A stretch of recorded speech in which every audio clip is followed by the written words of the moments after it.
Hello, hello, hello. It is me, your Tru Heel Phenom SP3. We are back with our weekly podcast, Tru Heel Heat 121. On this edition of Tru Heel Heat, we will be discussing the latest wrestling news, including all of the fallout from WrestleMania 37 weekend. And my, oh my, it's a lot of fallout. We're going to recap the first Tuesday night NXT featuring a new champ, a debut, and returns to the brand, as well as give you the ratings for the show. We're also going to give you the ratings for this week's AEW Dynamite, their first time unopposed from NXT now that they've moved to Tuesday, which featured an incredible Young Bucks versus PAC and Rey Fenix AEW World Tag Team Titles match, and AEW talent being released from the company.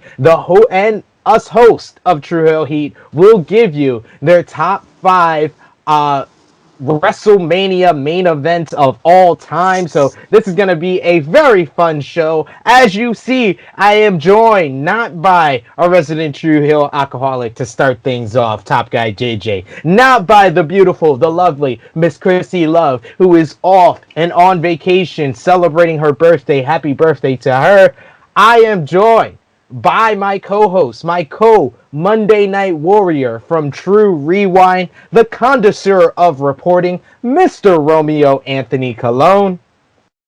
Thank you, SP3. What is up, everyone listening, everyone watching at home? Busy WrestleMania week, and now, today, oh my goodness, what do we call this? Black Thursday?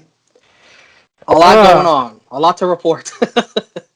Yes, we are filming on a certain Thursday that had a lot of news breaking down. You might be watching us on a Saturday, and if you are watching us on YouTube, give us a thumbs up on this video. Share this video with all your wrestling fans, friends, and family. Share it on all your favorite social media platforms. If you are new to Tru Heel Heat, push that subscribe button. Over 40% of you watching these videos do not subscribe to the Tru Heel Heat YouTube channel. You need to change that. Push the subscribe button today. Push the bell to stay notified so you always get alerted whenever we go live right here on Tru Heel Heat with our weekly podcast, as well as all the great content right here.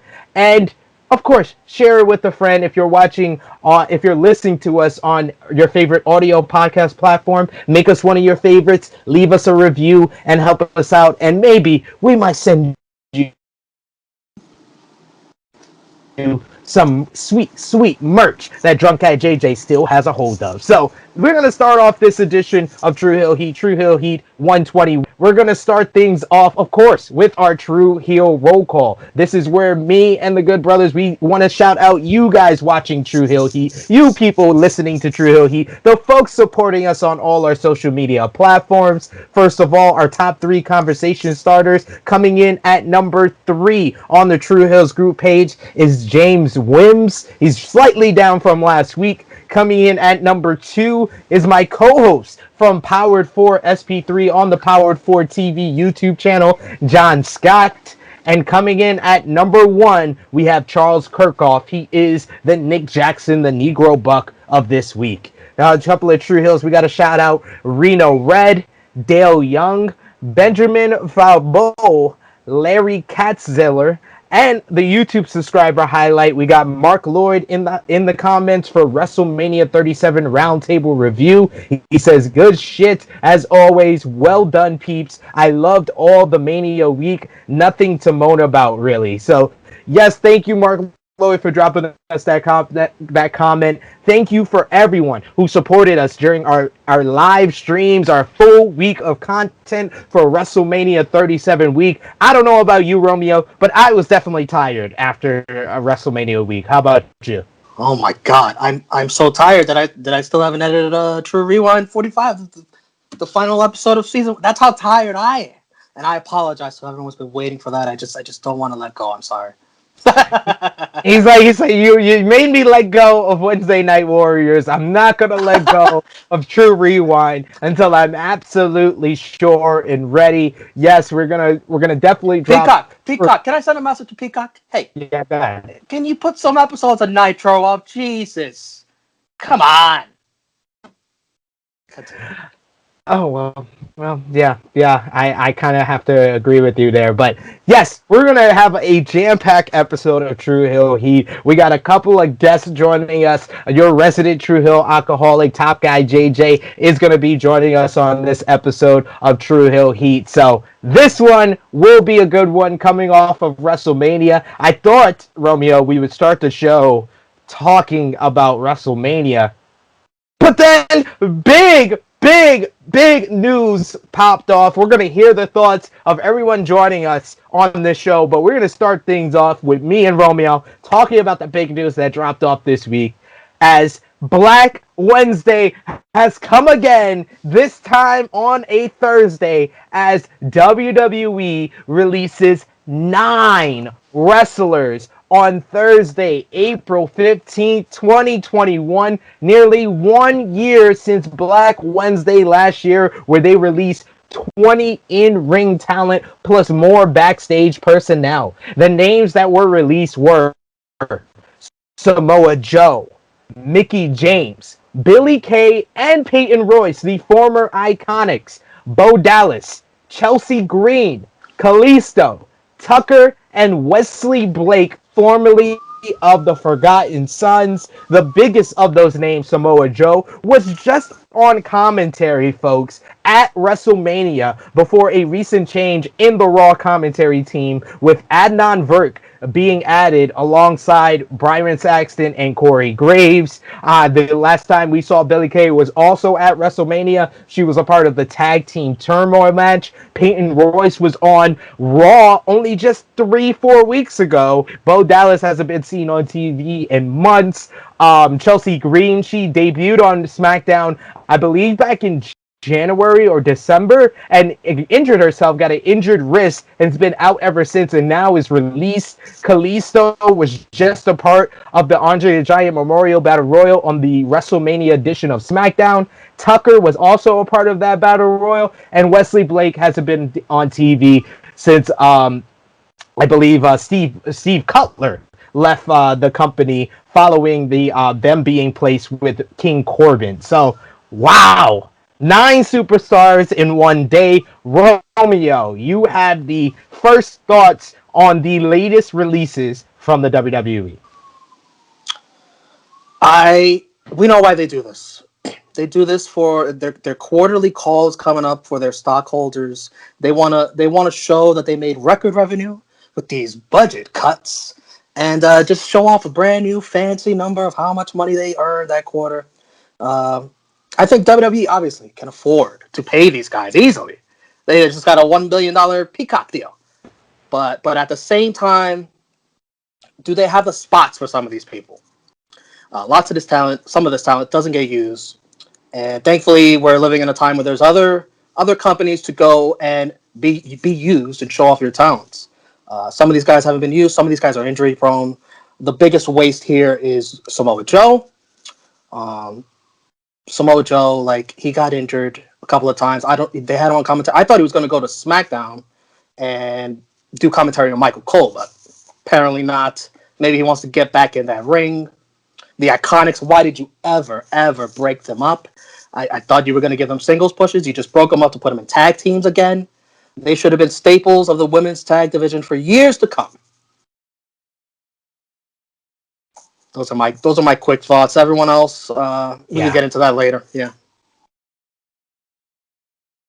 Yeah, I mean, it's just like, how tone deaf does this company have to be to release people 1 year to the day, the same exact date as last year with the blow?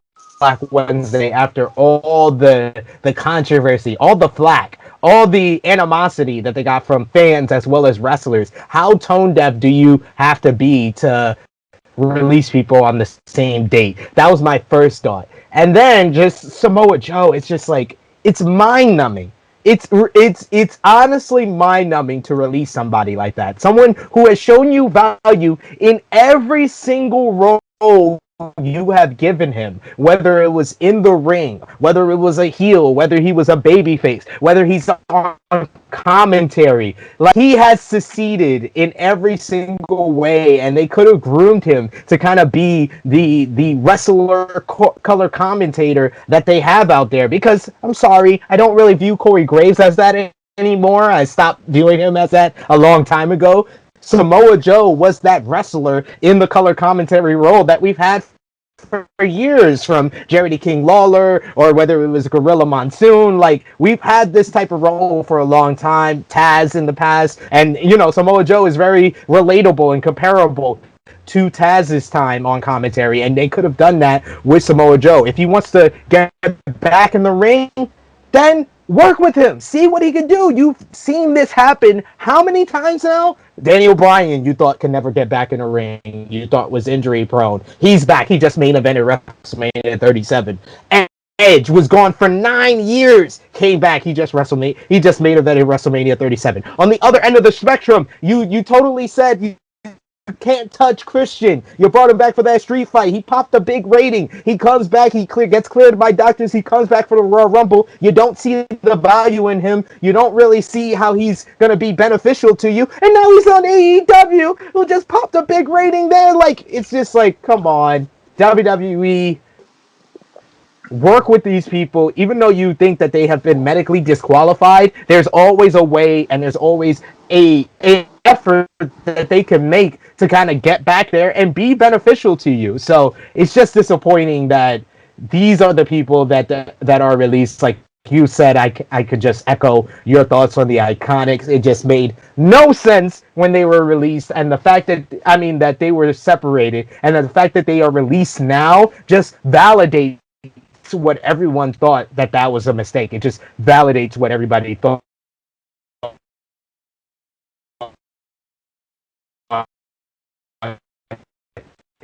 initially. Mickie James, probably the most underappreciated return this decade. Like, they never treated Mickie James to the women's wrestler. His name was like the Divas era where women are supposed to be appreciated. She's not appreciated. It's just like, it's kind of ridiculous. Like, she comes in with her feud with Becky Lynch, and they never really capitalized on that. She had her partnership with Alexa Bliss, where they really didn't capitalize on that, and then she's pretty much been lost in the shuffle ever since she's been separated from Alexa Bliss. It's kind of like they've never really found a role for her. They brought her back in little spells. They brought her back last summer or last fall to verse Asuka for the Raw Women's Championship, and then she's been on TV ever since. People have pitched ideas. Even someone on this release list, Chelsea Green, pitched the idea for her to be Mickie James to Mickie James's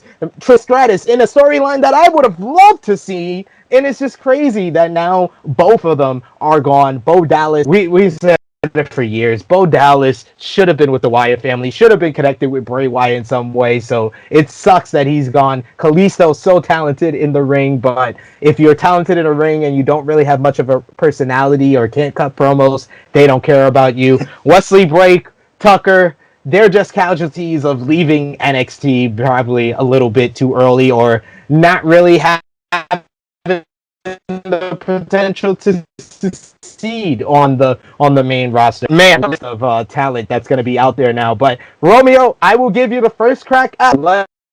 I'm going to run through the names, and you give me, where do you think they will land next? So we're going to start from, the people that I just went through. We'll start from the name I said last, all the way up to the biggest name, Wesley Blake. Romeo.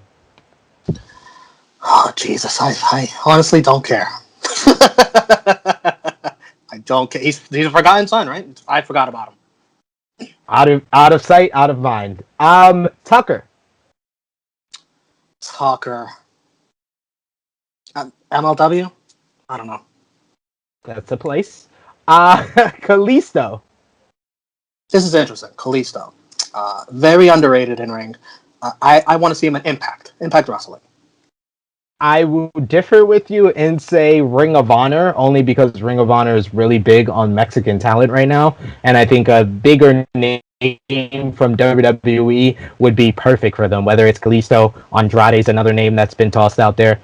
Chelsea Green. Hmm. Impact Wrestling, where they're hubby. I could definitely see Impact Wrestling a return there. If she feels like she's already accomplished enough with Impact Wrestling, I could definitely see her being successful in AEW because she has a lot of friends there. Britt Baker is one of her good friends, so I could see her being successful there as well. Bo Dallas. Bo Dallas, man, does he even want to still keep working? He could just keep running that farm with Liv Morgan. I see Bo Dallas returning to WWE as a producer in the role of what Jason Jordan is doing today backstage. Peyton Royce. Oh boy. First, she has to decide: does she want to keep teaming up with Billie Kay? Do they want to do a move together? If that's the case, I like Impact Wrestling with the Knockout Tag Team Championship. If that's not the case, I like AEW to be alongside that guy in the Pinnacle, and they could use a woman in Pinnacle, and I think she could fit well in there. I prefer Billie Kay and Peyton Royce going to Impact Wrestling, tearing up their Knockouts division. Their Knockouts division is kind of low on teams, so I would love to see the Iconics go in there and make an impact, pun intended. Yeah. Billie Kay, you see the same or different for her? Yeah, as I mentioned, she could be a character in the AEW women's division. That they don't have that many characters. She's so good. Whatever she wants to do, I'm sure she has her resume ready and lined up. Mickie James. Perfect for AEW. Perfect veteran woman to help those young women in that division. Perfect. This is one where we're 100% eye to eye. Yeah, Mickie James in AEW just makes so much sense. And with the rise of the women's division, especially in 2021, especially with the latest episode of AEW Dynamite where they featured like 6-7 women in one episode, and they're just really getting behind their women's division. Mickie James coming in right now would be huge for them. And then finally, our biggest name, Samoa Joe. He has history in Impact Wrestling, history in Ring of Honor. He's shared locker rooms with the likes of Kenny Omega and the Young Bucks in the past. So where do you see Samoa Joe going? I think he's comfortable financially enough that he could maybe like bounce all over the place and do like a little tour of whatever he wants to do. Maybe I really want to see him in New Japan, and then I really want to see him in AEW. I would love to see Samoa Joe in New Japan.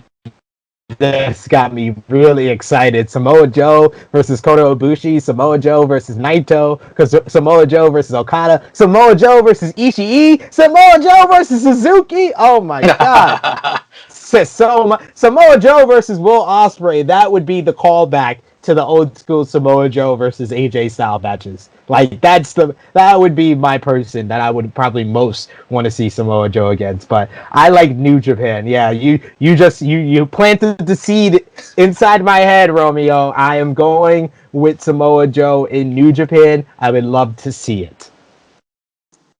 All right, I promised some special guests on Tru Heel Heat 121. I know you enjoyed me and Romeo talking about the releases from this week, but we had to bring in the big guns for 121 with Chrissy Love, JJ running late, Chrissy Love on vacation for her birthday. So we brought in the big guns back-to-back weeks and 1 year since his first appearance on Tru Heel Heat. We have returning to us the All-Father, wrestling's richest prize, Darius Carter. Thank you, sir, for rejoining us on Tru Heel. The pleasure is entirely yours. No, it's good to be here. I appreciate it, man.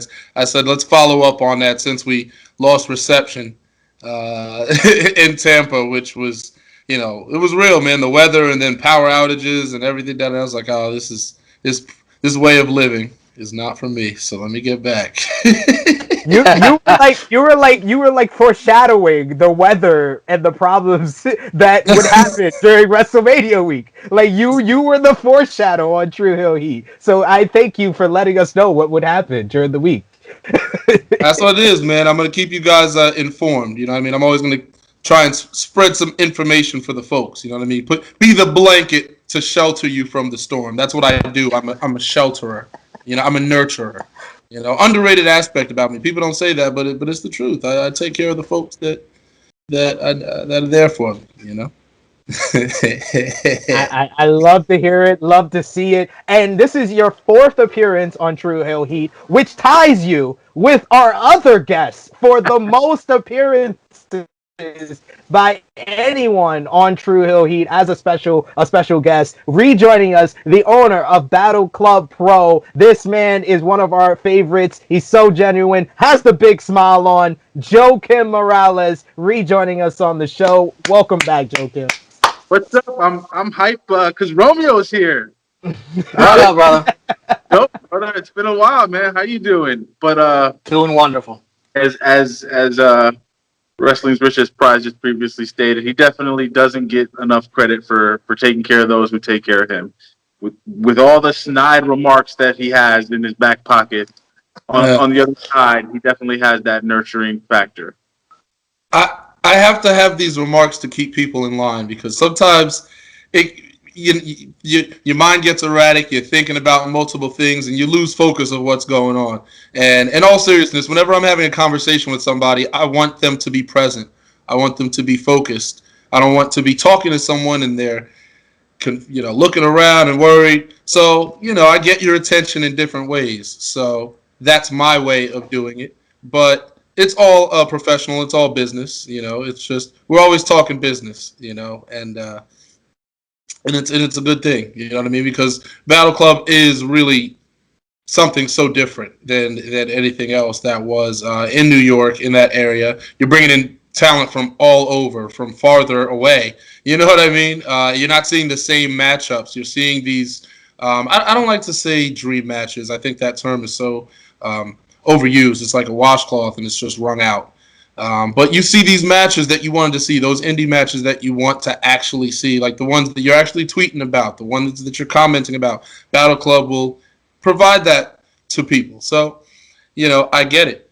And that's what I like about it. And it's just different. And I'm excited for the return of Battle Club. I'm excited to carry the flag, as I always do. Nobody's going to do more appearances. No one's going to do more interviews. No one's going to do more podcasts. No one's going to mention it more than me, because that's what I do. I carry the flag every single time. Joe knows that. You know that. Whether you like it or not, it just is the way that it is. And that's the guy. I will be the hardest working man in the room. I will be undeniable. I have to make myself that way. I can't wait for someone else to make a decision on me. I got to make that decision on myself, and that's business. So I'm gonna be that person. You know what I mean? That's just the way that it is.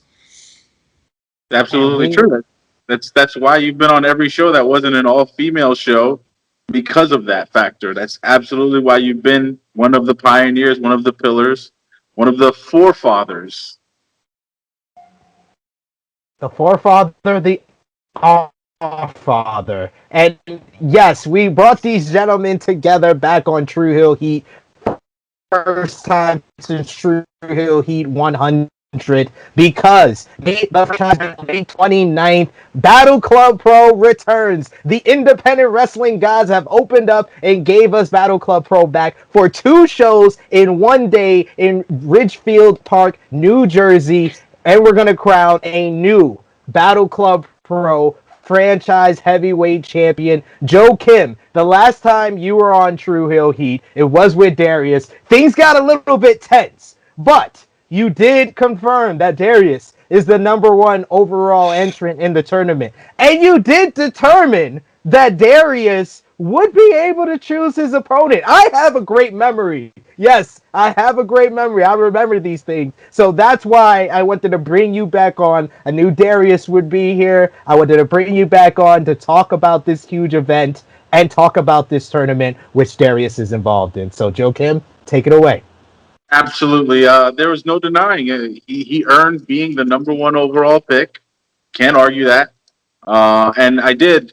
So at first we were going to do the 8 individual one-on-one matchups, but wanting to fit everything in that we could, and due to the pandemic, we were stalled on. We're going to do 4 four-way matches. And Darius, I want you to think I'm throwing you a curveball, so I will still grant you. You will be able to pick 2 of your 3 opponents, and you've tweeted about everyone because you've got static with everybody. It's hard to be the top dog without getting static with everybody. So whenever you're ready to let me know who you pick, you just tell me. But absolutely, so we're gonna fit in 4 opening round matches, 4 four-ways. We are going to announce our 15th entrant today, and number 16 is up to Darius, unless he's picking one of the other 14 that was already announced. And then we've got matches, a bunch of championship matches. The Icons title will be defended. The tag team titles will be defended. Tasha Steelz, the Sea Stars. We're going to have an amazing match featuring Trish Adora. She's going to defend the Pan-African Diaspora Championship on the second show. Just a lot. Glad that Lee Moriarty is going to be making his debut. So much that I was just overwhelmed with all the positive feedback when that poster was dropped. And that, just to get back to Darius, there wasn't an omission. I'm going to be doing something special for the 16 competitors because you guys are the field of franchises. You need your own graphic. You know what? I was listening to you talk, and the word that stuck out to me, the word that I've been thinking about that you said was overwhelmed. Maybe there's a lot on your plate, and maybe this is a lot for you. Maybe this is difficult for you to handle all your own because these decisions that you're making are not entirely smart. I get what you're trying to do here with this tournament, and I understand. No, I do. I get it. You want to have a talent barrage. You want to come back with a bang, with the proper fireworks, and book it the right way and do it the right way. I understand that, and I give you that credit. But 4-way matches, you know what I mean? That's to me, that's putting me in a disadvantageous position off the jump. And it's like, oh, well, I don't want to throw you a curveball, but you say that right after you throw the curveball. It's like, why is there always a problem with you? There's always an issue with you. It's like you can't just accept the fact that I'm the best guy on the roster. You can't just accept the fact that I am the best that Battle Club has to offer. I'm the king of the club. I don't know what's so difficult about that. I don't know what the problem is. I don't know why I have to look at the poster and not see my face on it when I'm the one that's promoting the most, when I'm the one that's there the most, when I'm the one that wins the most. I don't understand why it's so tough for you to do that. You put my face on every single poster, period. Whether it's the front, whether it's the side, I have to be somewhere on that poster. You owe that to me. So when you tell me wait, when you tell me be patient, I take that as a sign of disrespect. And I feel like we're beyond that, Joe. I thought that we were beyond that. I was hoping that we would come back and we could be different. But it seems like you like this tit for tat with me. It's like you want to play the game against the final boss. And if that's what you want to do, then let's play. But I'm telling you right now, you just did something. So you said that I can pick 2 people in the 4-way. So one of them is your choice, is what you're saying. So you're making sure I don't have full control of the match. You wouldn't want that, right? You wouldn't want that, right? Admit it. Say that. I'm just trying to make it as fair as possible. If it was fair, I'd have a bye. If it was fair, I would have a bye to the singles matches. Everyone else has 4-way matches. We talk about this. All right, but if we're gonna talk about that, then why is it that you have earned that and Matt McIntosh hasn't? He's been on just as many shows. He's had just as many high profile matches, and his Give Matt a bye too. I team. don't care. Give I Matt a like bye too because that's why I did what I did. because I'll beat Matt the same way. I have no fear against Matt, and Matt's a tremendous talent. Again, I give him the respect. He's not the ace like I am because he hasn't been there as much. I have him beat a little bit, and the victories I have him beat. I do win more matches than Matt McIntosh. So the point of the matter is, I'm the ace. He's behind me, but he still deserves that. I give him the testament to that. I give him the respect. He is a pillar. He is a pillar, not the pillar. He's not me, but he's definitely someone that helped hold it down. I give him his credit. I give him his just due. He can get a bye too. But the fact that I have to beat 3 other people to get to the next round, that's ridiculous. It's ridiculous. It's insulting, really. It's called Battle Club Pro. It's independent pro wrestling. It's not gift giving. We're not here to give gifts, no matter how great you are. And you are indeed great. I'm not going to give you anything. You know why I'm not going to give you anything, Darius? Because no one gives me anything. I'm hitting the streets. I'm all over the social media outlets. I'm doing interviews. I'm talking to you guys. How often? Let's be candid right now, Darius. How often do you talk about wanting to do amazing things together, even with all the animosity that's come between us, whether it's interviews or during shows? I'm always looking out for you because I recognize you look out for us. You definitely do. But we're not in the business of gift giving because if that's the case, Toys R Us would still be open. All right? Okay, listen. All right. Okay, listen. Relax, because you're being a comedian. Let's not shift it. All right? Don't do this. All right? I get what you're saying. Because listen, I'm not asking for gifts. I'm not asking for handouts, okay? I'm not saying deliver me something. These are things that I'm saying that I've earned instead of getting these little curveballs thrown every now. The closer the date comes, the more things change with you. That's how it always is. So since you want to call a spade, I'm going to call a spade, Joe. There's always something going on. There's always another page. Oh, we're getting closer. 2 weeks out. Here's another announcement. What's it going to be? An Inferno match at the end of the day? You're going to bring a cage? It's always some type of change. And my whole thing is I have to continuously jump through hoops, endless hoops. It's like all I do is give to you, and you give it to me, but with a jab. You got to get something in. You have to get me in the ribs. I don't understand it. I don't understand it. And it's I want you to continue to be the best, Darius. I'm going to continue to be the best regardless. Right. I don't need you to be trying to be my coach. I don't need that. I'm going to get there myself. Okay? The point of this is I'm tired of having to jump through hoops. I'm tired of having to leap through these flaming hoops. Like this is a circus. Just to get my championship. My one title match was in a multi-man match. Five of you guys. Trip Cassidy deserved an opportunity as much as I did. He's a tremendous talent, but how often was he at Battle Club? He wasn't. Shane Mercer is suddenly in the match. He won his qualifying match. Oh, please. I won qualifying matches for years at Battle Club. And you boast. Every match that I won was a qualifying match, Joe. Yeah, you boast about how great your winning record is because it is immaculate. Winning is the whole point of the game. They won. When the time came, like was mentioned earlier, when the time came to win the championship, you fell short. So I got a question for Darius. You got the people watching here on Tru Heel Heat. Do you want to give them any inclination of who you might choose to be in this 4-way with you? You know what? I'm going to say it right now. I'm going to announce it on the show right now. Since we want to come out here and talk truth and we want to throw barbs and slaps in one another's faces you know what? That's it. I'm going to say it here and now. The 2 opponents that I'm going to choose, well, one of them, I think we've been waiting a while to see this person in a Battle Club ring. Somebody that's having success of his own right now, Ring of Honor. somebody that is in the Carter group,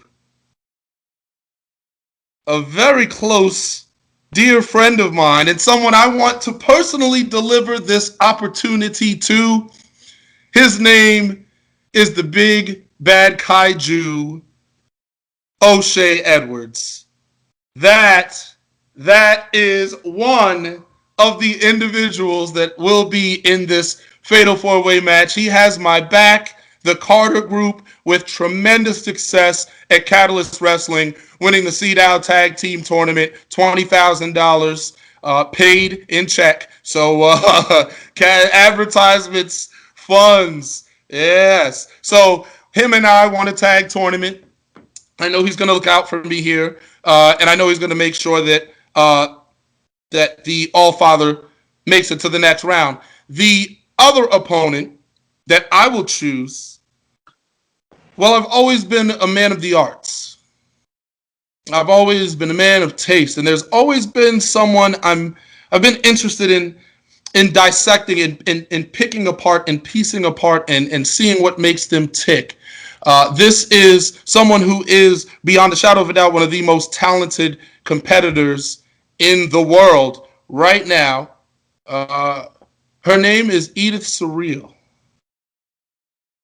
Ooh. So I'm going to take her and put her in this match with myself and O'Shea Edwards. I know this puts her in a bit of a tough position starting out, but I want to introduce myself and introduce a friend. So, Edith, you are welcome to dance with me in this 4-way match with O'Shea Edwards at my side. How's that for an announcement, Joe? I see you squirming and wiggling. You thought you would give me the power and I wouldn't utilize it? You thought that I would take this opportunity and squander it before your very eyes? Am I a moron? Am I a fool? You're not. You're not. You're not. It's Hey, this shit is chess, not checkers. it's fitting that you make me eat my own words, because the last time we were here, you made a bit of a complaint how people who should be debuting shouldn't be in a championship tournament match, and you used it against me. So yeah, you got your wish, buddy. We will. O'Shea will be the final entrant in the tournament, and he will be in that match with you. And I got to be a man of my word. And yeah, your other opponent will be Edith Surreal, and come. I won't even give you a surprise. I'll let you know right now who I'm tossing in your match as the fourth, and that's going to be the gift. You're going to get that young kid from the Bronx. Yaya's going to get his hands back on, and derail that Darius Carter group train. Wow. What a match made official. Field of 16, the first official 4-way. Mm-hmm. Edith Surreal, O'Shea Edwards, Yaya, and Darius Carter. Which one of these will move on in the field of 16? Wow. Joakim, I know you're limited on time, but I gotta go with O'Shea now. yeah, you got it. You're a busy man. He just gave you more work to do. Please let the people know before you leave where they can get tickets for this huge event, where they could possibly see it. Please let them know. May the franchise reign. This huge matchup, where can they see it? So, May the franchise will be taking place at that historic Phil Sheridan Knights of Columbus, 106 Bergen Avenue, Ridgefield Park, New Jersey. You can get tickets at Brown Paper Tickets. We've been sharing the link on all the graphics, everything we've been announcing. And it's 2 shows, so we've got bundling prices. So if you go on Brown Paper Tickets, you'll see how much money you can save. And we're doing our best to make sure live streaming is possible for anyone that might be outside of the tri-state. And Title Match has been working with us closely, TitleMatchWrestlingNetwork.com, to make sure that we can get that live stream going. And before I get out of here, the event is appropriately named May the Franchise Reign.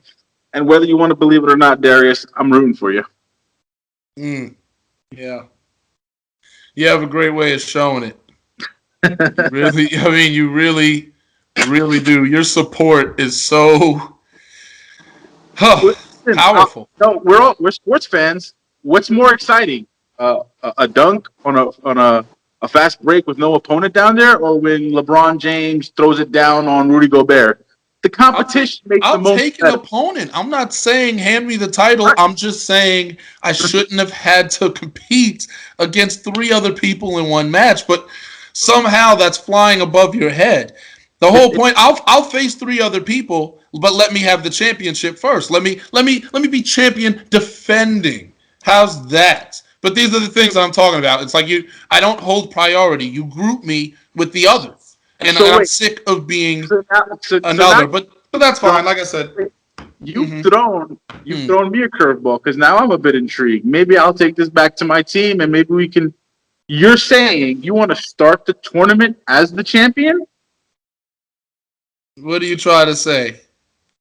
Like I said, I'll talk to my team, but do you want to walk into May the Franchise Reign as the champion and go through the field?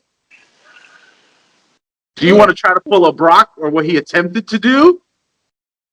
I like the sound. I like what you're thinking there. Okay. So I've got to run.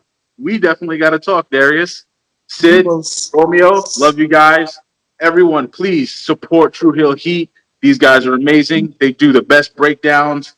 They're just intellectual. They hit every prospect of wrestling, whether it's independent, New Japan, overseas. Very few podcasters I know for a fact can sit down and talk world of sports with someone like Darius, and Tru Heels definitely can. So, love you guys. Thank you for all the support. Thank you for sponsoring, being one of the main sponsors every year, year in and year out, every event. And Darius, like I said, you can do it, buddy. Buddy. Yeah. Yeah, pal. Peace out. Ugh.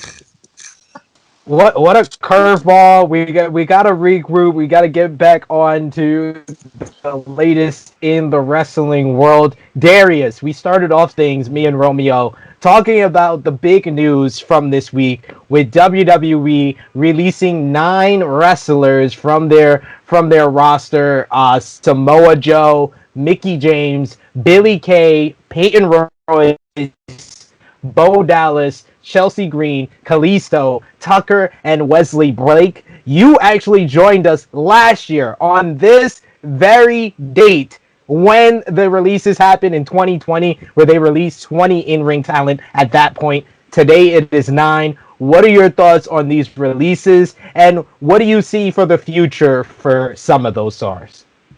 I think the independents are on fire right now.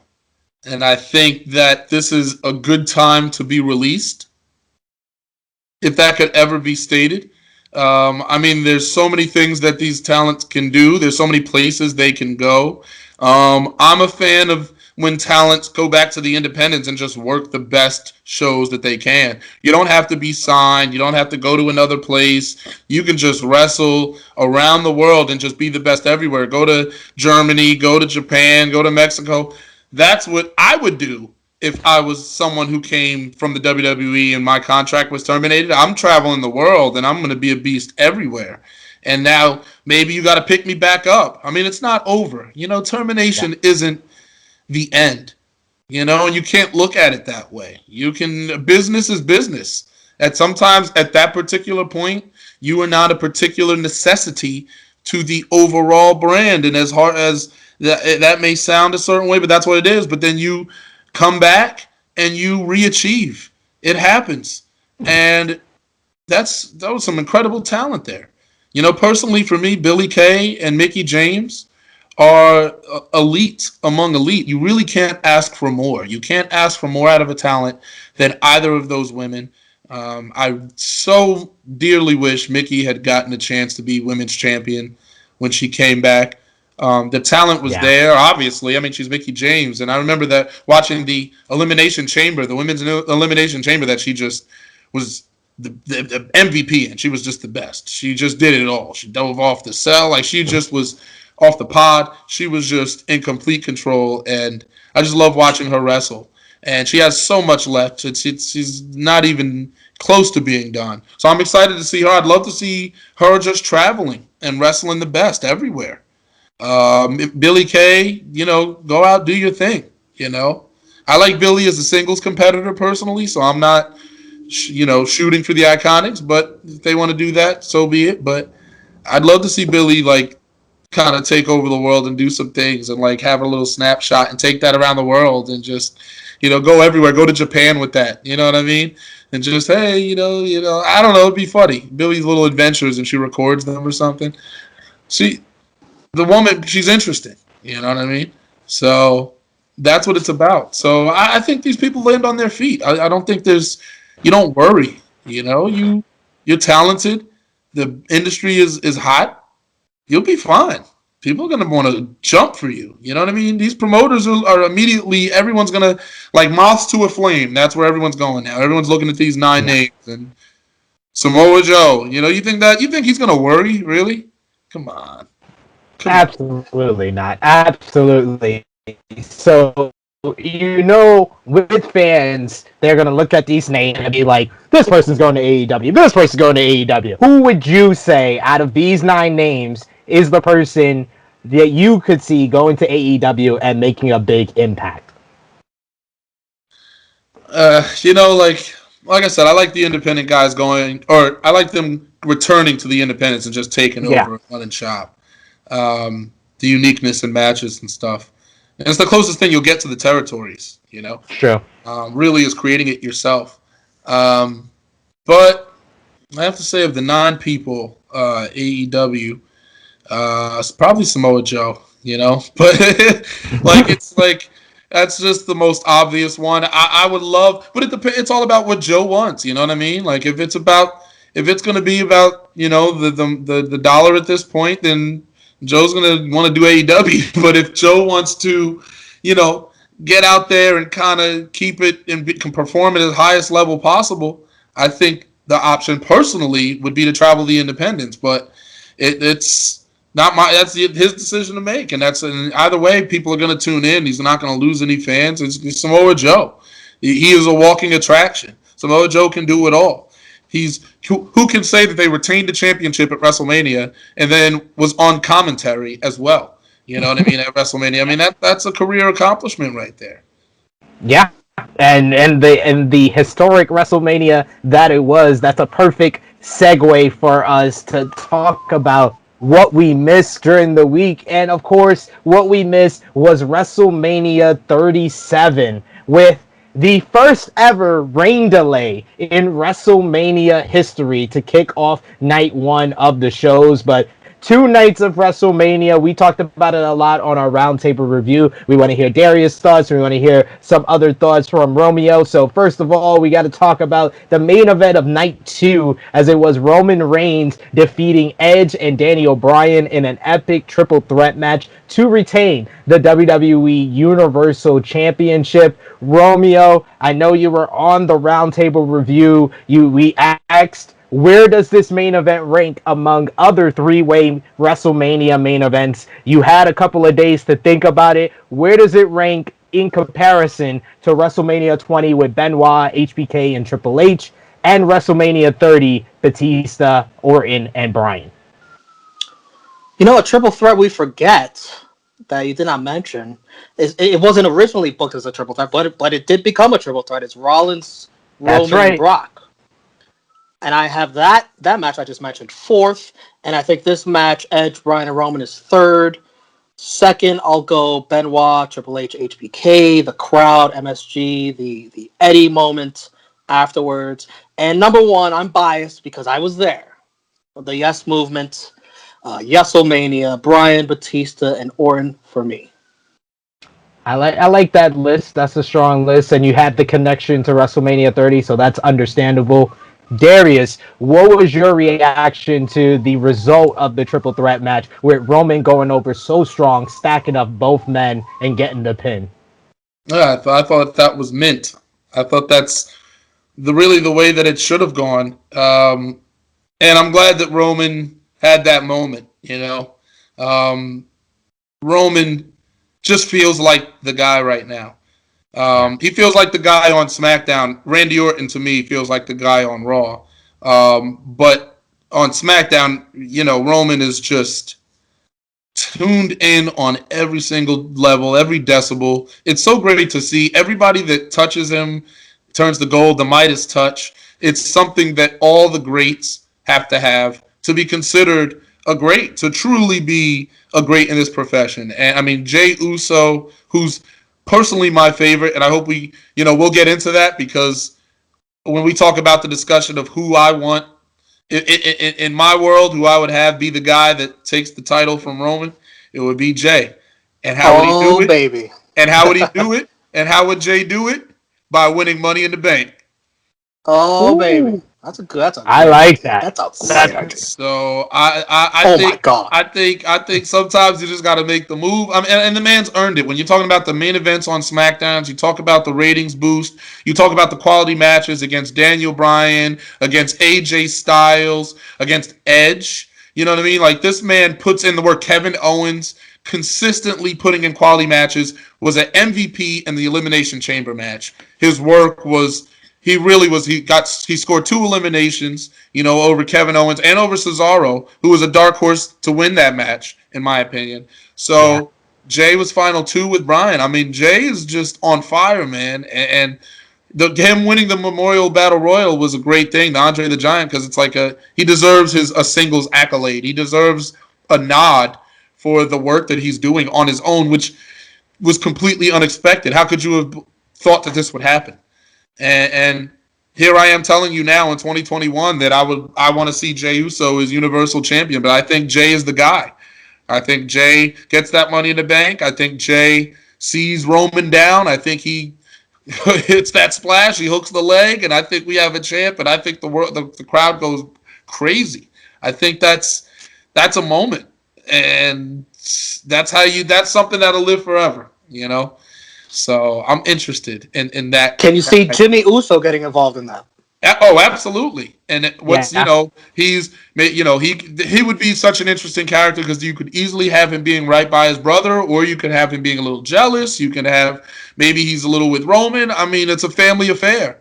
But Jey being the head of the table, even for a moment, would be a moment. Imagine Jey sitting at the table. They're doing a promo in the ring, and they got to sign a contract, and Jey sits up at the seat, and Roman's sitting on the other side. I mean, if that's not storytelling, if that's not full circle, I don't know what is. Yeah. Do it! Everybody's into Rocket Roman, and you just threw in the curveball right there. That would be great. That would be. The other main event from WrestleMania 37 we got to talk about was, of course, Bianca Belair defeating Sasha Banks in a fantastic main event of Night 1 to win the SmackDown Women's Championship.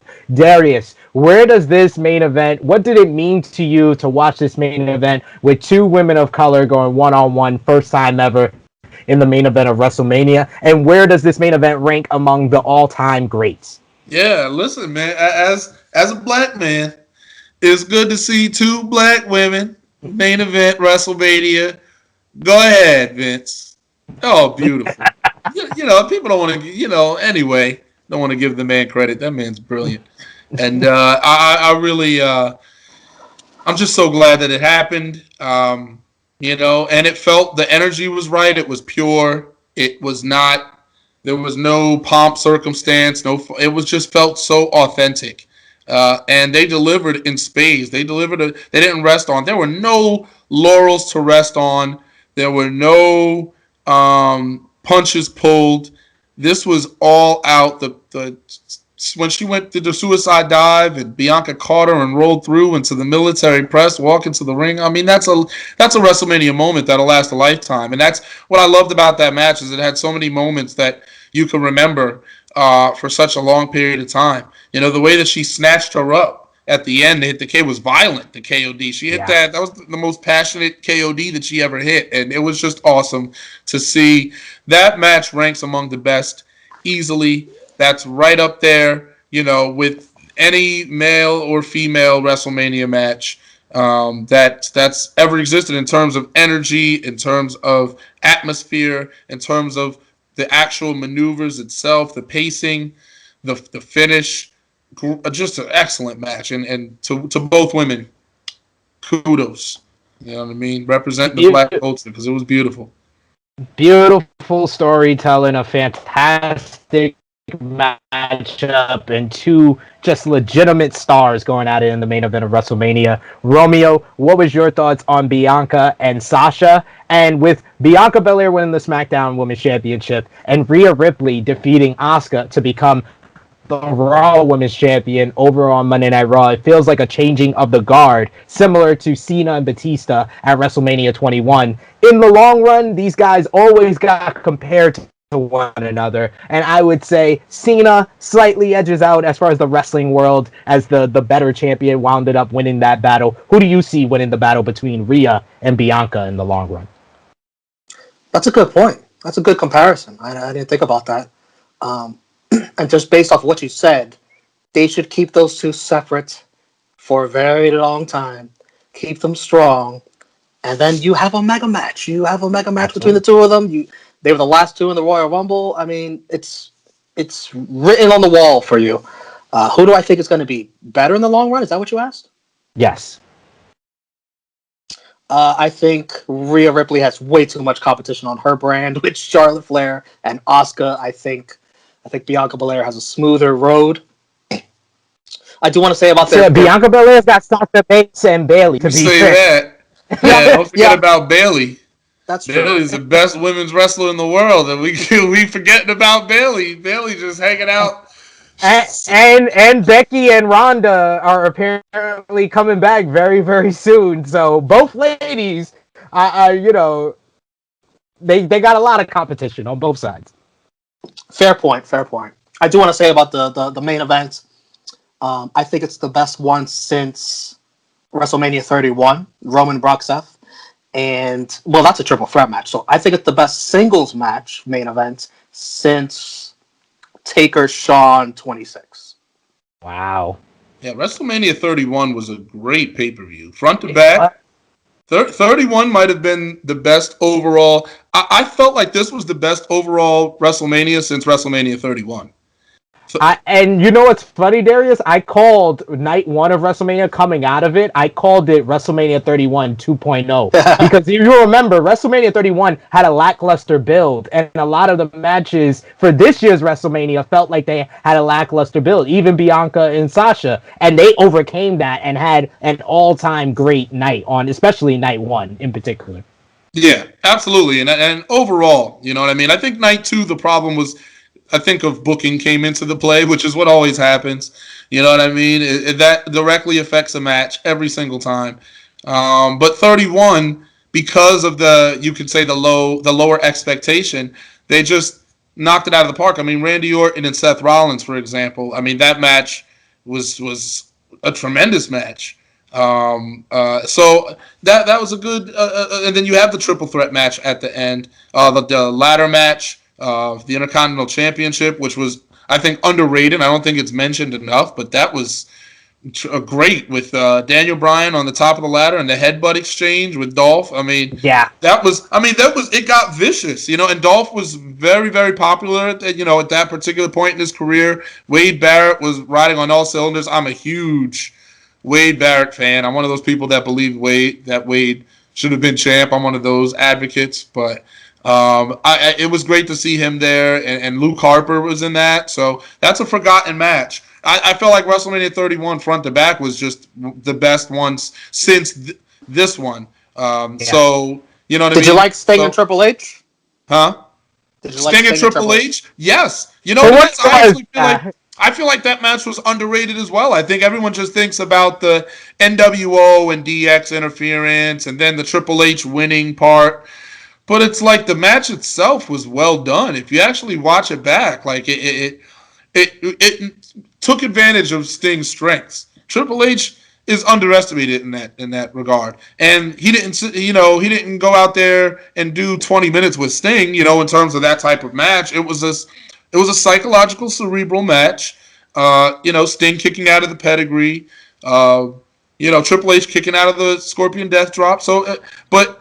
It made sense. It wasn't like they dropped bombs on each other. They just fought. They went to war. I enjoyed the match personally.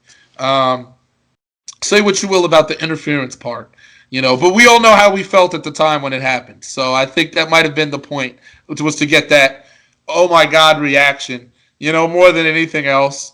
So, I agree. And similar to that match, that was like the sports entertainment match on WrestleMania 31. It's a good segue to talk about the sports entertainment match at WrestleMania 37, which had to do, have a new moniker, Darius. You have been on in a while. I'll let you know. I am the Tru Heel Phenom, but now I am the special counsel for your ethnic celebrity chief, Bad Bunny, and the owner of the greatest of the greatest celebrity match that I have ever seen, especially by a non-athlete, as Bad Bunny and Damian Priest defeated The Miz and John Morrison. I will ask you first, Darius, what did you think of Bad Bunny's performance, and where does it rank among other celebrity performances at WrestleMania? Can I say this to you right now? I feel like that was the best match of WrestleMania. You're gonna get heat. We're gonna get heat in the comments. I felt like that 5 stars was. Let me tell you something. The last time I felt that type of way or near that type of way watching a match was WrestleMania 34 when Triple H and Stephanie McMahon wrestled Kurt Angle and Ronda Rousey. That match was electric, and the way that I felt watching that match was I felt like I was a fan. I was like, when that tag happened to Ronda, when Angle got the tag and Stephanie was standing on the rope and leaning over. Oh man! And Ronda sprinted so fast across that ring. Stephanie couldn't even get down, and she got whipped over. Everybody, I don't care who you are, everybody. The popcorn flew. You were like, oh, it's time. The time has come. It was a story of comeuppance, and it was electric. And this match with Bad Bunny, I mean, it was so expertly done because Bad Bunny took the beating. So Bad Bunny took a whipping. Bad Bunny earned that victory, like Lawrence Taylor did against Bam Bam Bigelow at WrestleMania. Lawrence Taylor earned that victory. Whether you feel he should have won or not, you know what I mean?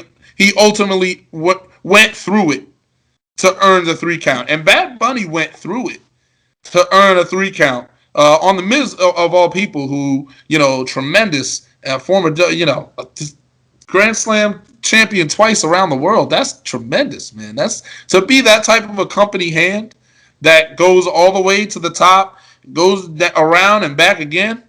Hey, now he has career goals. Now he could try and do it a 3rd time. I mean, Miz has a reason to. He has his own goals that he can set, and I know that Miz is that type of guy because that's the type of person I am. I'm a goal setter. I create my own goals. You know what I mean? I win a championship. All right. Well, how long can I hold it? I look to see how long everyone else held it, and I go out there to beat records. 889 days as BCW heavyweight champion. It'll never happen again. No one will ever hold a championship that long. I defended it in AC against JTG, who I just saw again in Tampa in the Gray Sweatpants Battle Royal, and. JTG. The Musk. But I did defeat him in retaining my BCW championship. And 91 days as Pro Wrestling Magic Dark Arts champion with Pro Wrestling Magic's Red Letter Day coming up April 24th and 25th, Saturday and Sunday. Only on Fight TV, a 2-night pay-per-view. So I'm excited for that. And but yeah, WrestleMania, tremendous. And that was my match of the night. I thought the Bad Bunny, everybody. It wasn't just Bad Bunny. We can't do that. Damian Priest was a tremendous hot tag, and he was just the ball of fire that match needed.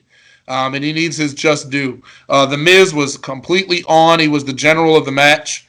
And Morrison was hot. Morrison was just tuned all the way in, and I love to see Morrison tuned all the way in. I mean, Morrison is great no matter what. Morrison could just throw on the gear, come out of bed, and wrestle and still be great. But he was really triggered in.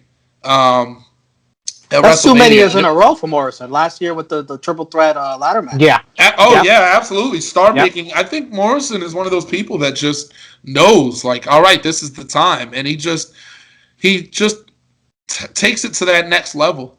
And that's the Morrison. Like, that Morrison will be a world champion, and I look forward to the day that he wins, a WWE championship, because he's got that work on. Like, if he keep that light, keep that on. He can do it. He could do it for sure. Well, the other main result from the shows on night one, we had Bobby Lashley defeat Drew McIntyre to retain the WWE Championship. Romeo, should Lashley have won the title at WrestleMania if he was going to win here? Oh my God. Why break up the Hurt Business if this was the end result? Why? I thought they wanted to get Drew more cheers, but that doesn't even matter because Lashley won. You definitely could have let Miz hold on to the briefcase or just cash in and fail. The whole Lashley versus Miz thing, I felt made Lashley more babyface, which I thought they were trying to avoid going against Drew McIntyre. Should Lashley have just won at Mania? Yeah, I guess. I mean, I don't get it. Sid. Do you think that Lashley would be viewed like stronger if he won at WrestleMania? How about you, Darius? I'm actually on the side of, I like that the black champion went in and left as champion. He made history on more fronts in that way. You know what I mean? He's the first to enter the as a champion and the first to emerge as champion. So to me, it's a little bigger than just winning it. And he is, playing the role of the antagonist. So we are trying to keep it. I think retaining is a little more antagonistic, and that's the whole point of this. I think that's why the Hurt Business was broken up. Not that I'm doing cartwheels that it's over, because Hurt Business was just lightning in a bottle, literally lightning in a bottle. You just created magic and didn't even know that it was going to happen, but you did it. And that happens sometimes. Sometimes you create magic, but that wasn't the long-term plan. That magic wasn't even, maybe we're lucky or fortunate to have even gotten that. And I think, and that might be the cold, hard truth of it, but that was never in the plan, maybe. And maybe, all right, you had your several months. We got them all as champions. We got the picture, with Lashley as WWE champion, the tag team champions of Shelton Benjamin and Cedric Alexander. And then MVP, captain of the ship. So we got our moment. We saw them succeed. We saw Hurt Business booked very strongly to where they weren't losing matches. And Lashley wasn't getting pinned. Lashley had only been pinned one time within like a year, and then he got pinned by Riddle. But even then, he beat it all back out of Riddle. You know what I mean? He's got revenge tenfold since then. So all those guys were protected. So it is what it is. I get it. I get that you wanted Lashley to go in there on his own, and it made him. That's the strong that we want him to look. He beat the man on his own. He beat the company top protagonist right now. He beat him in the opening match of WrestleMania. What more can you ask for? What more can you want? You know what I mean? Yeah, you gotta take your wins where you can get them. Also at WrestleMania, we had Sheamus defeat Riddle to win the WWE United States Championship. AJ Styles and Omos defeated the New Day to win the Raw Tag Team titles. Apollo Crews defeated Big E in the Nigerian drum fight to win the WWE Intercontinental Championship, thanks to an assist from Dabba-Kato, the returning Dabba-Kato from Raw Underground. We had Cesaro defeat Seth Rollins in a very good match. KO, Kevin Owens beat Sami Zayn in a fun sprint. He also gave a stunner to Logan Paul. We had Braun beat Shane in a steel cage match. And your boy Darius, Randy Orton, defeated The Fiend thanks to an oozing Alexa Bliss. So our last note on WrestleMania, I'm just going to ask in general, what's been your thoughts on the Randy Orton and Fiend feud? Oh, man. So let me put it to you like this. I'm one of those people that's about WrestleMania victories. Yeah. I'm one of those people where WrestleMania records matter. I think getting wins on the biggest stage matter. And the last time that Orton had won at WrestleMania was WrestleMania 31 against Seth. I'm sorry, against 33 against Bray Wyatt. I'm sorry.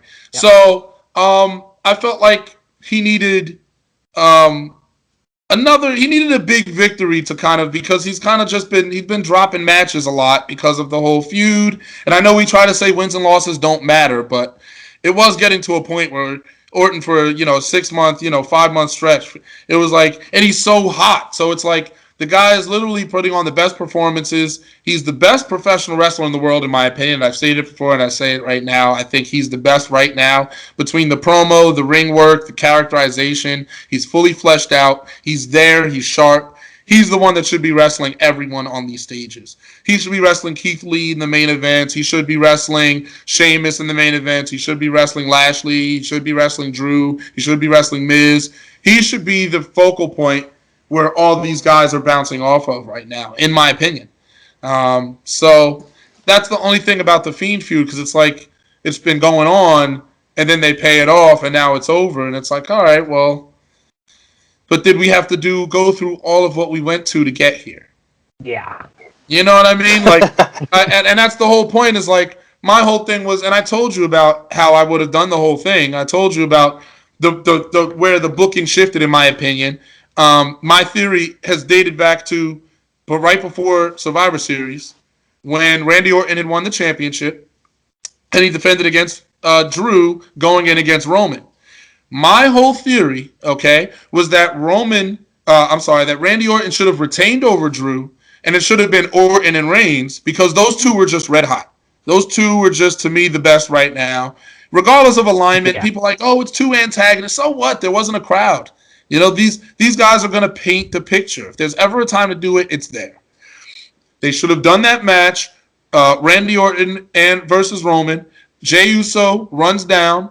Jey Uso goes to super kick Orton. Orton ducks, boom, hits the Roman Reigns. And I'm just having fun with this, all right? I'm a wrestler, but I'm being a fan. So here it is, okay?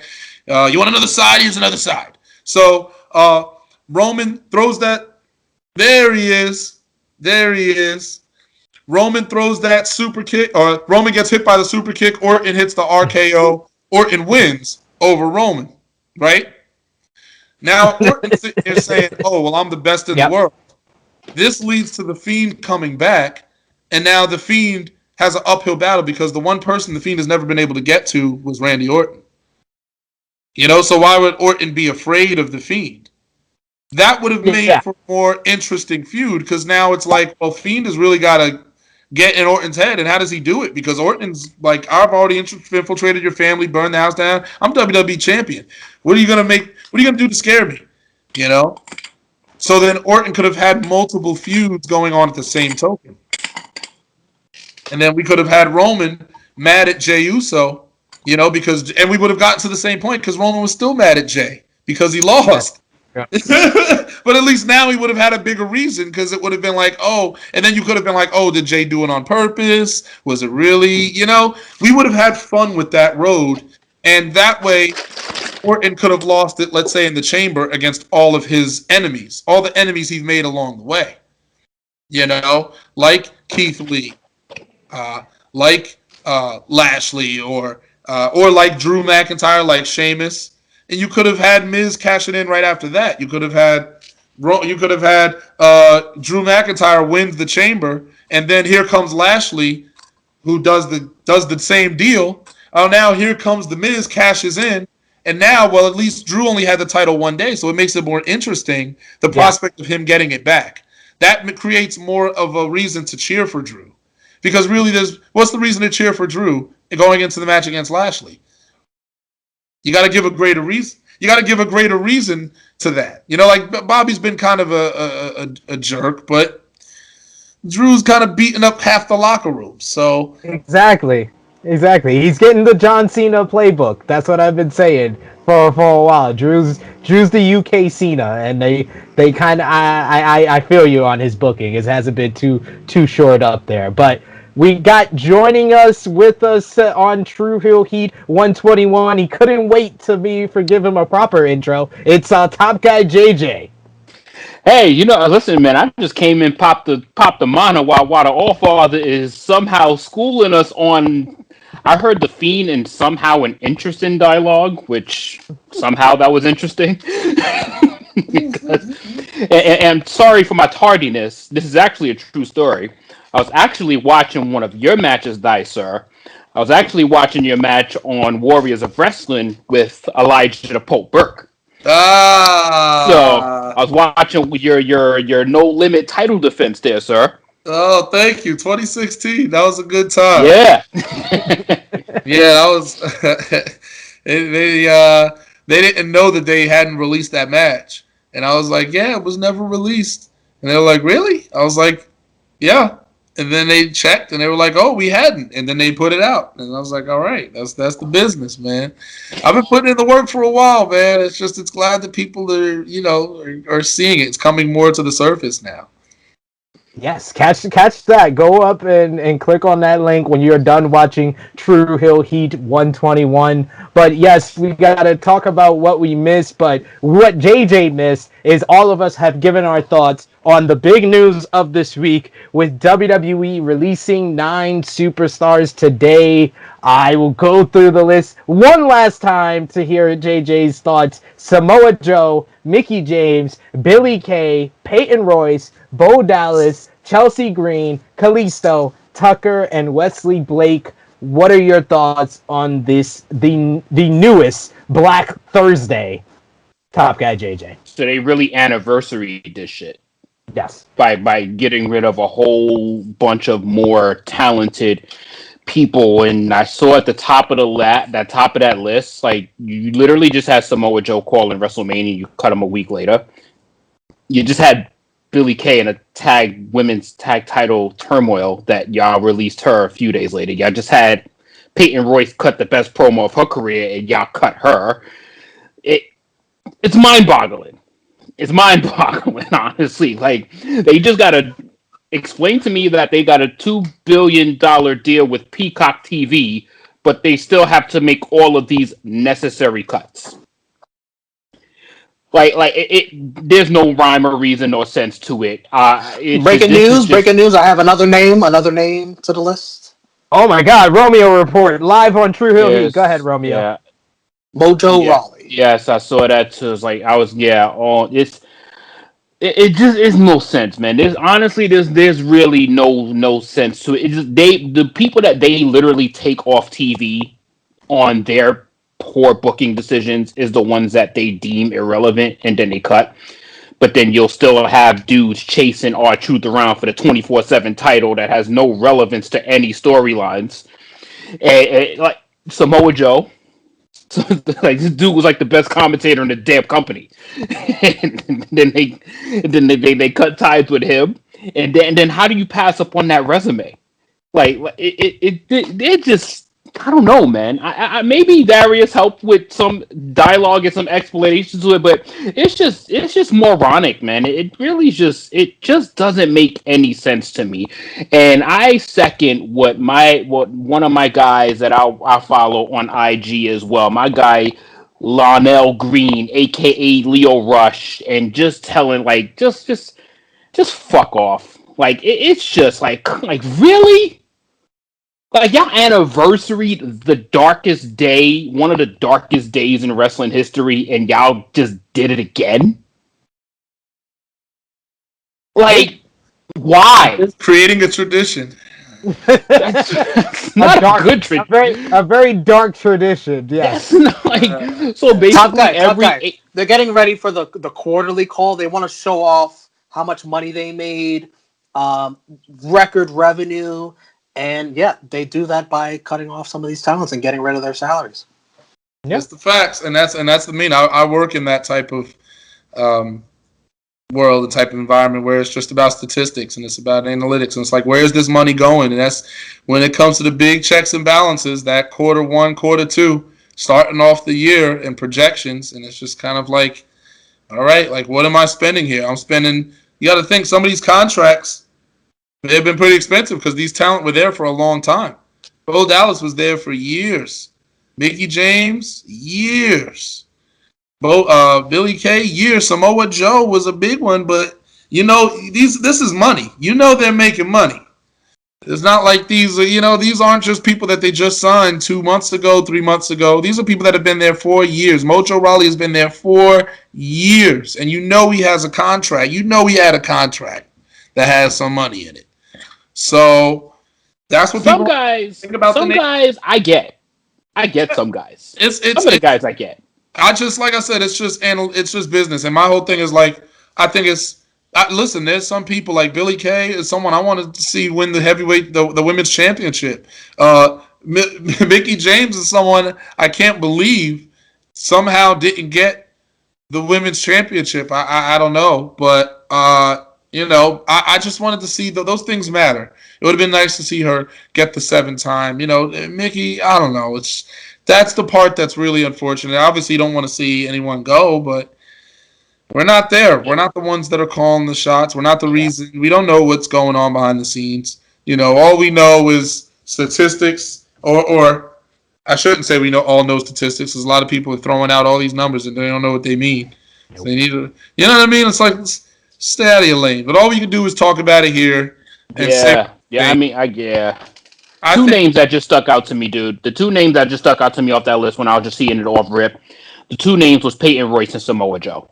Like, I just couldn't understand those two. I just could not get it. I mean, the Billy Kay one, I mean... That's the one for me. No, that's definitely more confusing than Peyton Royce. Peyton Royce wasn't being used. Like, everyone on this list... Samoa Joe and Billy Kay were the only two being used regularly that were on WrestleMania. So if 20% of your list is the ones being used, then I understand the 8 other names. It's those two names that don't make sense. But I just, listening to Darius, I made sense to Samoa Joe. Samoa Joe has a wrestler's contract, and he's not wrestling. So you let him go. Why are you going to pay a commentator to a wrestler's contract? You could let him go right now. Maybe after 90 days is complete, they re-sign him as a commentator. We don't know right now, but that makes sense to me. Listen to Darius, like the analytics of it all. Samoa Joe was probably getting paid as a wrestler, and they just decided to give him a commentary role. But when you look at the rest of the commentator, he's getting paid a lot more than them, so we had to let him go. Billy Kay is the one name that I can't make sense of why you would let her go. Yeah, that's to me. Okay, so to me the big, I mean, and that's no disrespect to any of them, but the main ones to me were Billy Kay, Mickie James. I mean, I know you weren't using Mickie James, but I don't know how we brought her back and how she wasn't put in a prominent position when she is so talented in so many ways. She's great on the microphone. She's tremendous in the ring. She's a leader. Her matches are always, great at the very least. This woman is always turned it in, and I don't. That's the one that her whole, just journey, her whole return is one that definitely raises the eyebrow. I guess logically it kind of makes sense that she was, let go because he hadn't been used. But as an overall run, I just don't understand how that was allowed to happen. I mean, that was to me probably the biggest drop ball of anybody is Mickie James. You could have got so much, out of that. You could have got so many fruits to pick from the tree there. On Raw and SmackDown, NXT, I mean, Mickie could have been anywhere and tearing it down. Mickie versus Io, I mean, we could have done so many different things. That's the thing that shocks me. Samoa Joe, like I said, didn't shock me as much as other people, but that's just me thinking. So to me, it was Billy Kay and it was Mickie James, because I would think you'd always want to keep Mickie James. But again, it could be to the contract that you have him at. People don't understand that. Not everyone has the same type of contract. And if you're not using them for that purpose, then you are going to want to release that contract and re-sign under a different contract, draw up a new one. But the one right now doesn't work. We're paying you a lot of money for this, and it's not. Mickie re-signed in 2019 when AEW came into fruition. So she was getting banked. Right. She was getting banked because everyone who re-signed in 2019 made bank. right there is where I would get my understanding. The reason why I say I don't understand the Samoa Joe one is that now if the details of why the release happened, if he wasn't willing to rework his deal under a new structure or a new financial stability to obviously not accommodate his non-wrestling duties, I would get it. But if he was just flat out cut and there was no restructuring, there was no talks about maneuvering it in any way, I don't get it. I'm sorry. I just like I But I if have a there hard was time believing that there wasn't a talk. Yeah. Samoa Joe did tweet earlier today in reply to CM Punk, they should have never gave us this money, something like that. Yeah. He had a little exchange with Punk, and he was very cordial with like the "be well" on his Twitter and stuff. So I think that it's more likely that they had a talk with him, and it's a mutual decision more than them just letting him go. Yeah, I don't know. You know what I mean? I don't think it's a blindsiding type of situation. Again, we aren't there. You know what I mean? We're not flies in yeah the room. that yeah. But I don't get the feeling that that's that way. I do think that Joe was highly valued. I think Joe wouldn't have been at WrestleMania if he wasn't highly valued. They made a deal out of him. And guess what? Joe did get a match with Brock Lesnar. Joe is one of the few that got a singles match with Brock Lesnar. So, Great balls of fire. yeah, and so say what you want about it. And you know what I One of mean? Brock's best matches. And he did get to look good in that match. So Samoa Joe is one of the slightly over handful of people that got to get Brock Lesnar one-on-one. He had a good run. He had a WrestleMania moment, putting out Rey Mysterio within a minute and 30 seconds at WrestleMania 35, which I was there at attending. So that was great. Joe had his moment. Joe had some people say what they want about the run, but I think Joe had a run. Maybe it wasn't what everyone wanted it to be, but Joe did have a successful run. And he got to perform at Mania, got to perform in the Rumble, at Survivor Series, the Big Four. And now his career is in his hands. I think Joe has the most control of his career out of all the people named that got released. I think Joe can do whatever he wants. Joe can be, if he wants to go to AEW, I bet you that'll be the easiest signing for him in the world.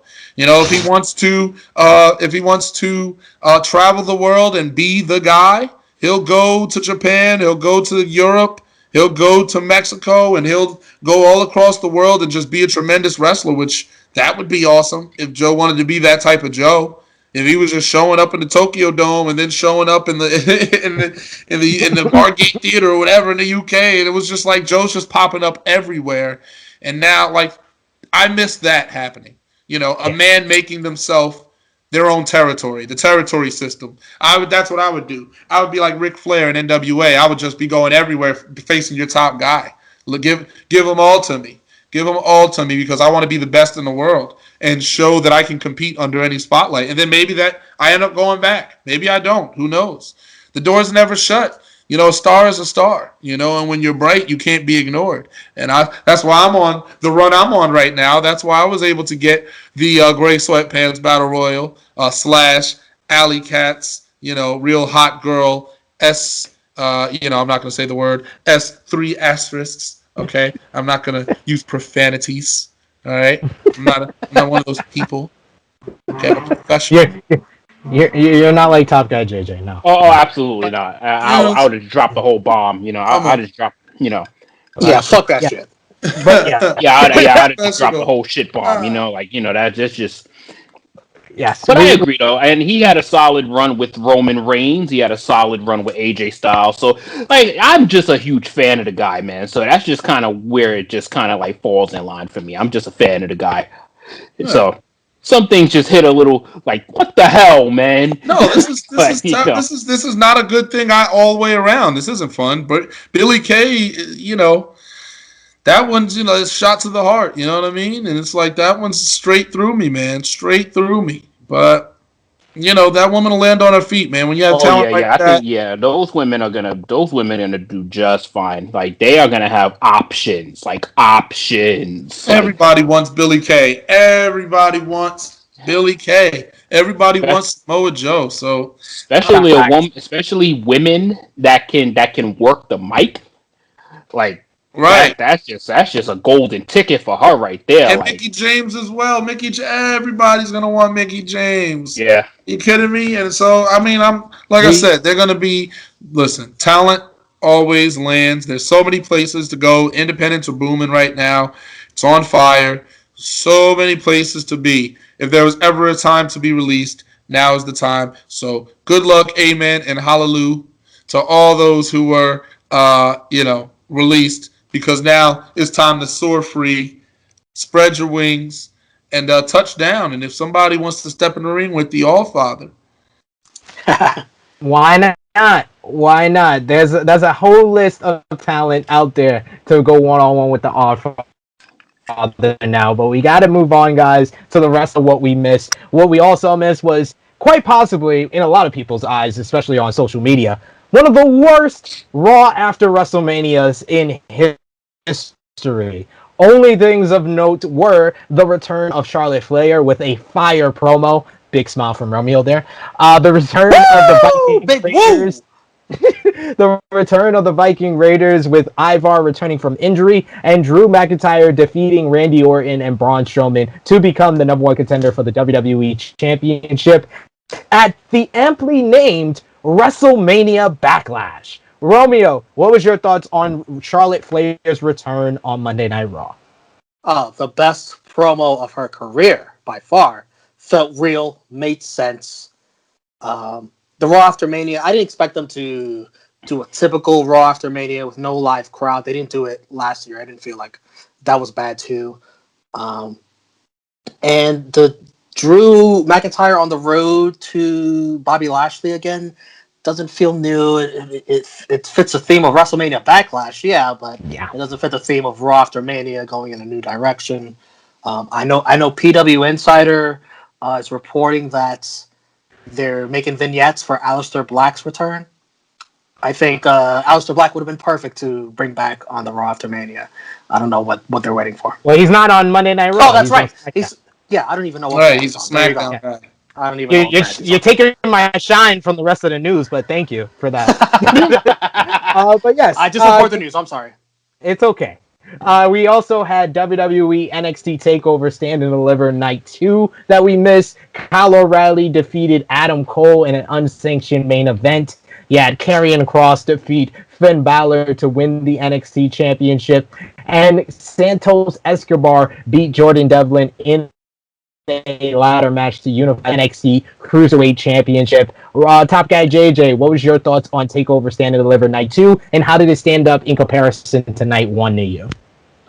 I personally liked Night 1 a little bit better. But Night 2 to me was it was just a solid takeover all around. Like, to me, it was like both nights was really, really strong. But that ladder match, really good. Probably to me, Karrion Kross's best match in WWE. Yeah. It was a strong night. It was a strong night. I just favored the crowning of Raquel a little bit more. The bangers in the beginning with Volta and Tommaso. I got mixed feelings about the O'Reilly and Cole match. I liked some of it, but some of it was just a little overacting to me. But I liked quite a bit of it. It was a great takeover overall. Like, it was the biggest takeover card ever, by far. But I think overall it was a very, very strong show. Like, they had a lot to live up to on Night 2, and they came close to delivering it. But I favored Night 1 a little bit more. But both nights were really good. Similar story to WrestleMania 37 with TakeOver Stand and Deliver. But that brings us to the first ever Tuesday. Well, not first ever, but first Tuesday night WWE NXT, which drew 800,000 viewers. You had Kushida defeat Santos Escobar to win the NXT Cruiserweight Championship. In the main event, Bronson Reed, Dexter Lumis, Ember Moon, and Shotzi Blackheart defeated the Way in a 8-person tag team match main event. You had Roderick Strong seemingly hand in his letter of resignation, and we had a memorable segment where Raquel Gonzalez made her first address as NXT Women's Champion. She was interrupted by the debuting Frankie Monet, aka the former Taya Valkyrie, and then the Raw Women's Champion Rhea Ripley and SmackDown Women's Champion Bianca Belair came out and celebrated a graduating class type of picture with the Raw Women's Champion, the SmackDown Women's Champion, and NXT Women's Champion. What did you think about that memorable segment, Darius, on the Tuesday night NXT? And what do you think about the future of women's wrestling with those three champions? I think Dakota Kai should have came out with a steel chair and laid them all out. Yeah, No, Tru Heel, baby. that's no. He's that's, waiting that's for a like moment. that's like my dark horse kind of thing I want out of that. I'm interested in Raquel, and I think Raquel is someone that I've liked since she was Reina Gonzalez. I mean, even when she was coming out with the cowbell and stuff like that, she always had the potential because she was like big and gritty. You could just tell she needed to put it together. She needed to find who she was. But like, I'm so happy for her in the same way that I'm happy for Angelo Dawkins every time I see him, because he was in development for so long. He was the longest termed superstar in development, and he came out of it becoming one half of one of the most popular tag teams in the world, being the Street Profits, and the longest reigning Raw Tag Team Champion. So like, they were able to make that happen. So I'm happy for Angelo in that respect, for being in development so long and then finally getting that turnaround. And that's what I like to see. I like to see people succeed and get to there. And Raquel deserved that moment, but I'm one of those people that I really want Dakota to have that time, and I think that it'll be nice to see that dynamic, because I would love to see Dakota kind of, feel a little outcasted, like Raquel's kind of doing things on her own, and now Dakota's kind of like, getting pushed out, and it makes Dakota feel a certain way, because Raquel was like, I couldn't have done this without you. You know what I mean? She specifically said that, and that's something that Dakota can play back down the road and be like, you even said it yourself that I'm the reason you're champion. But now, and at first we were cool and it was fun, but as you continue to retain, you stop forgetting where you came from. And I want to see Dakota turn that darkness switch, and I would love to see, I don't want Raquel's reign to end. I'm just saying the person that it should end to is Dakota through these types of means. But anyway, I felt like that was just so good. I felt like night one was just tremendous. Night two was a little bit of a downer because of, honestly, I would have switched the main event. I would have had Cole and I would have had Karrion Kross and Finn as the main event. When in doubt, make the title match the main event, because their match delivered on a much. I don't want to. I'm just saying that match was very, very good. That was the match that Karrion Kross needed. You know what I mean? The characterization, coming out with the Greek attire, just tremendous. Finn Balor brought his A game and just brings things out of people that no one else was really doing, and that's why he was the champion. He was able to bring those matches out of Kyle O'Reilly. He was able to bring those matches, even bring that type of match out of Cole, which was a little bit different than what we always see out of him sometimes, So I really like to see that come out of Karrion. The Kyle O'Reilly and Cole match, to me,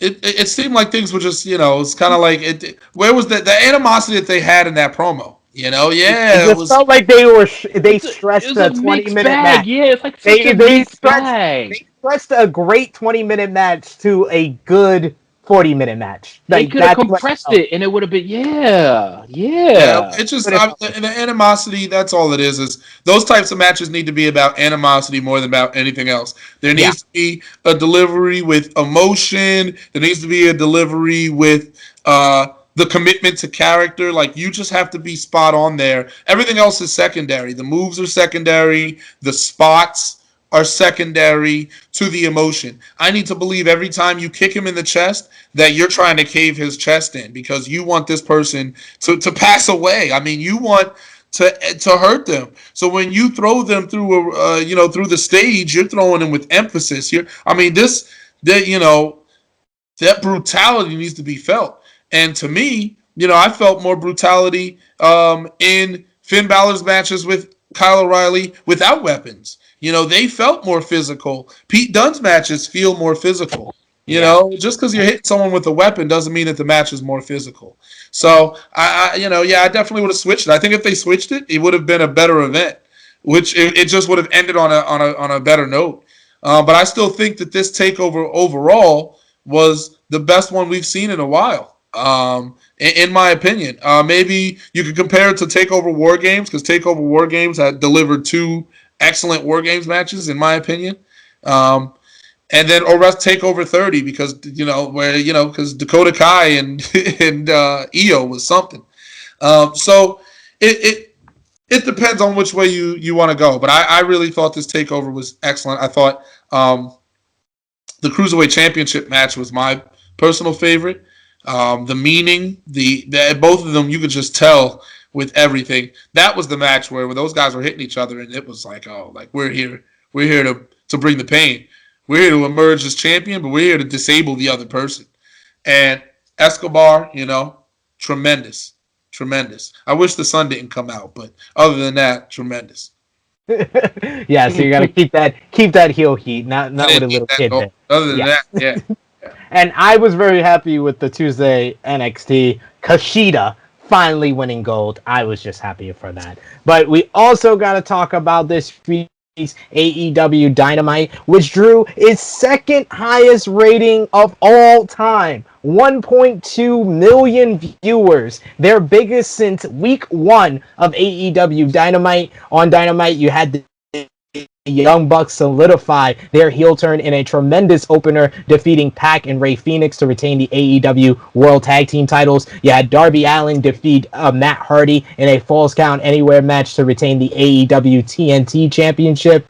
Chris Jericho beat Dax Harwood, with Mike Tyson knocking out Cash Wheeler with a right hand and becoming a member of the Inner Circle. You had Jade Cargill defeat Red Velvet in another impressive effort from the Rookie, and Anthony Ogogo had a dominant debut, winning in 10 seconds, as well as Christian Cage turned down Team Taz and was beaten down by Powerhouse Hobbs.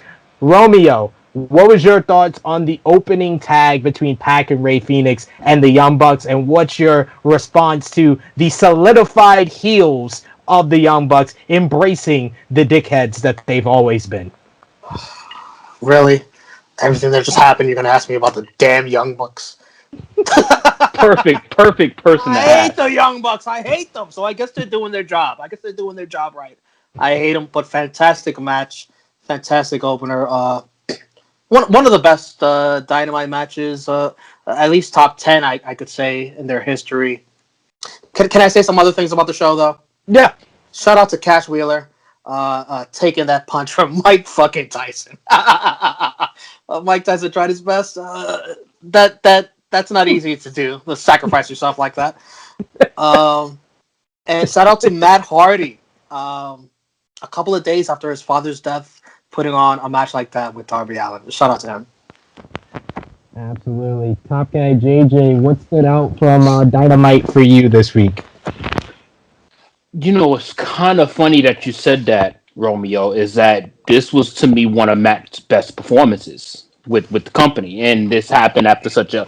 Because, if people's been watching knows that I've been off the Matt Hardy bandwagon for a while. But ever since he's become Big Money Matt, he's had impressive outings with Adam Hangman Page. He's had this nice showing here with Darby Allin, so he's getting me back to really believing that he's gonna bring a lot of value to them, and it's good to see. It's really good to see, and come on, the Young Bucks rescued my feelings from last week. Matt Jackson. Matt Jackson's a fucking G. He's doing this to work us, and it's working like a fucking glove. It's just working so well. It's working so well, and I love that this decision is now in, that they're actually heels now, that they're going to kill the business and just enjoy doing it. It's good to see, man. It's good to see. It's good to see this however long this Bullet Club reunion lasts, to see this thing play out, brings back some memories of 2018 and 2019. I'm feeling pretty good of seeing where this is heading. And yeah, just hopefully the jaw kind of heals up properly. I'm sorry, man. Hopefully he got that 200 grand that we was talking about on the last Tru Heel Heat, because half that shit has got to go to the hospital, because just props to you, brother, because that taking a punch from now, I don't give a shit if he's 64. I ain't trying to take I'm not. Mike Tyson. Mike, nah, he too crazy, man. But it was a solid. I'm just glad that they got the ratings that it looks like the show deserved, because solid show across the board. You got Jade Cargill was being impressive again. She's just showing that this ain't a one-time thing. It wasn't a fluke. Shout outs to both ladies, and I'm just glad that you see that they're actually going to have some investment and take this seriously, and just AEW just doing a good job of keeping so many people relevant. I love how the show just does that on a weekly basis, and I was just highly impressed by that. And Christian Cage and Team Taz, I need to see a little bit more of it to get invested. It wasn't Christian got what he deserved. Oh my god, you wait a whole week to respond to Taz? It just wasn't the most impressive thing that I saw. So I want to see a little bit more to get more invested into it, which I know AEW is going to help us with. But yeah, overall, really, really solid, and I just can't wait to see where things go. All right, and the final thing we missed was Impact Wrestling Hardcore Justice. You had Violent by Design beat Team Taz to win the Hardcore War in the main event, and Deonna Purrazzo defeated Jazz to retain the Impact Knockouts Championship. As per the stipulation, Jazz has to retire, so she is leaving Impact Wrestling. Darius, what does Jazz's legacy in professional wrestling mean to you, being another African American wrestler, and her great legacy and career that she had panning from ECW, WWE, and now her recent time in Impact Wrestling? Yeah, and Jazz was also in the Gray Sweatpants Battle Royal. We didn't get to interact, so that part was unfortunate. Because I was stapling singles to Funny Bone. So that was an experience. But Jazz is... Listen, Jazz was what the company needed when she was there.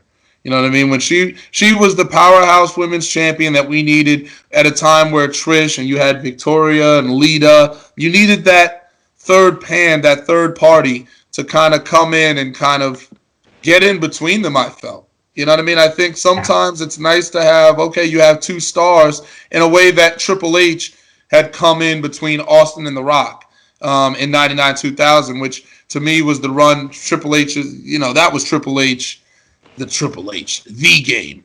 You know what I mean? And that's what I feel that role, that's a great role to fill. And Jazz came in, became the top woman, had tremendous matches, got to shine at WrestleMania twice. So, her legacy can't be forgotten, man. She is a very successful black women's wrestler that did pave the way for not just females, but powerhouse females. You know what I mean? The BITCH clamp. You know what I mean? The Fisherman Buster. When Jazz came out, there was an issue that needed to be solved. And I just loved that. I loved seeing Jazz. Jazz is a legend in a way that Jacqueline was also a legend in paving the way and setting the precedent for black women's wrestlers. Being a cruiserweight champion, Jacqueline. I mean, women's champion. I mean, Shanae held it down. It was her and Ivory holding it down for 2 years. I mean, at least. So it's like, let's talk about that. The late 90s into the 2000s shift. So you got to get your credit going into the new millennium, holding it down. And it's great to see them get their flowers. That's why Molly Holly's induction into Hall of Fame was just the most emotional one for me, because it's like this woman's getting the recognition she deserves. She deserved it all this time, and now there's no question. So yeah. And she thanks all the behind the scenes workers. She only has 5 minutes, and that tells you all you need to know about Molly Holly. Yep. Yeah. Really. Yep. She's got such a big heart, and it was so great to kind of see her be honored there. But yes, that brings us to an end on what we missed. Our news rundown, a couple of news notes that we got to go over here.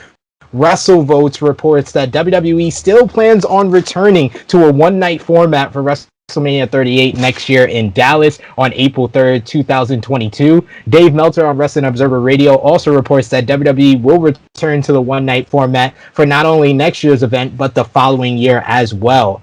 Post Wrestling's John Pollock reports that a fan who went to WrestleMania 37 and other independent events has tested positive for COVID-19. The fan went to such events as Bloodsport 6 and Jimmy Floyd's D-Generation F. Darius, since you were out in Tampa, what did you see from as far as the fans and their basically how they responded to the restrictions with going to the independent events out there? Yeah, I mean, so I was centralized in the Cuban Club, right near that area. So 20 minutes out from there, and then I had also gone to the 81B Brewery for the Beyond Wrestling event. So those were really the places that I went. I mean, I kept myself safe, and I made sure that I was tested and everything. So, I wasn't going to be, you can get as deep or chaotic as you want to get, and that's what can get you into situations. You know what I mean? You start hitting 5, 6, 7, 8, 9, 10 different places that are highly populated, you're going to increase your chances. But if you're only going to 2 or 3 places and you're kind of knowing where you're going, and you have your mask, or you're surrounded by people that have been tested because of requirements that are needed to be there, which is the ticket, is being around people that were positively tested or had vaccines. So, again, you can't fully control everything, but I limited my movement in terms of where I was going, and that greatly limited any chance of exposure that I was going to have. You have to treat this again like a business. It's your life. You come back testing positive, you quarantine, that's 2 weeks. You're missing work, you're missing opportunities to provide for yourself and for, if you have them, other people. I just have myself, but I'm a greedy man and I need it all. So I can't just go, I gotta have it. I have to keep on the grind, and I'm blessed that I have the mental faculties, whereas maybe some other people didn't. You know what I mean? Maybe some other fans didn't at particular events, and that's on them. But I know the wrestlers that I was talking to, that I was hanging out with, that I was in communication with, were tested within days of the event and of flying out, and or had the vaccine. And again, we weren't out there roaming the streets, clanging and banging on a trash can in the middle of Ybor City. So that's not my style. Especially in this type of pandemic. We are still in a pandemic, and people can't forget that. It is still very, very possible for you to get COVID. Even if you get the vaccine, you can still get it. I don't know what part of this people don't understand. I don't know what part of pandemic people don't understand. Maybe people need to Google the word, Bing the word. Look it up, because we're still in it. And the All-Father, I can't go down. The only direction I know is up. My bank account can only improve. Even when I'm spending, I'm gaining. So, love it. I'm excited. I love it. Other news, according to Fightful Select, as is usual, the situation with Roman Reigns' character, Paul Heyman, was instrumental in putting together the story behind the Roman Reigns, Daniel Bryan, Edge triple threat match. The report also mentions that WWE sources stated that Reigns winning the match was the plan all along since the beginning of the storyline building up to WrestleMania, despite other finishes reportedly being changed before the show, including a couple of the finishes that were changed. Riddle and Sheamus match was changed. Fiend versus Randy Orton was also changed, among others. Also, the decision to add Daniel Bryan to the triple threat was made more than a month out, but only made official Fastlane weekend, and both Edge and Bryan were heavily involved in the creative for that matchup as well. PW Insider reports that the former Dabba-Kato will now be known as Commander Aziz and will be a part of the Apollo Crews act moving forward. Ronda Rousey's original WWE contract expired this week. This follows WWE President Nick Khan saying that the UFC Hall of Famer will return in the not-so-distant future in an interview with Colin Cowherd podcast. AEW News, Fightful Select reports that Ivelisse has not been used at recent AEW tapings and will not be used moving forward. She took to Twitter to express her frustrations, claiming that she reported mistreatment and was once again let go. This follows her leaving under similar situation with issues backstage from Lucha Underground as well as WWE in the past. Romeo, what's your thoughts on Ivelisse leaving, especially after the highly profiled situation that she had with Thunder Rosa a couple of months ago, and she actually made a public statement saying that Thunder Rosa kind of badmouthed her backstage at AEW as well. Listen, I don't take kindly to anyone talking about our Thunder Rosa like that. Our Thunder Rosa, who appeared on the Tru Heel Heat YouTube channel. This is true. We had an interview with her. I wish Ivelisse the best of luck in her future endeavors. That is the right way to address that. AEW President Tony Khan also revealed this week that he will be attending Impact Wrestling Rebellion on April 25th for Kenny Omega versus Rich Swann AEW World Championship versus Impact World Championship main event. New Japan News, it was revealed that the winner of the New Japan Cup USA this year will be the first ever New Japan Pro Wrestling Strong open weight champion.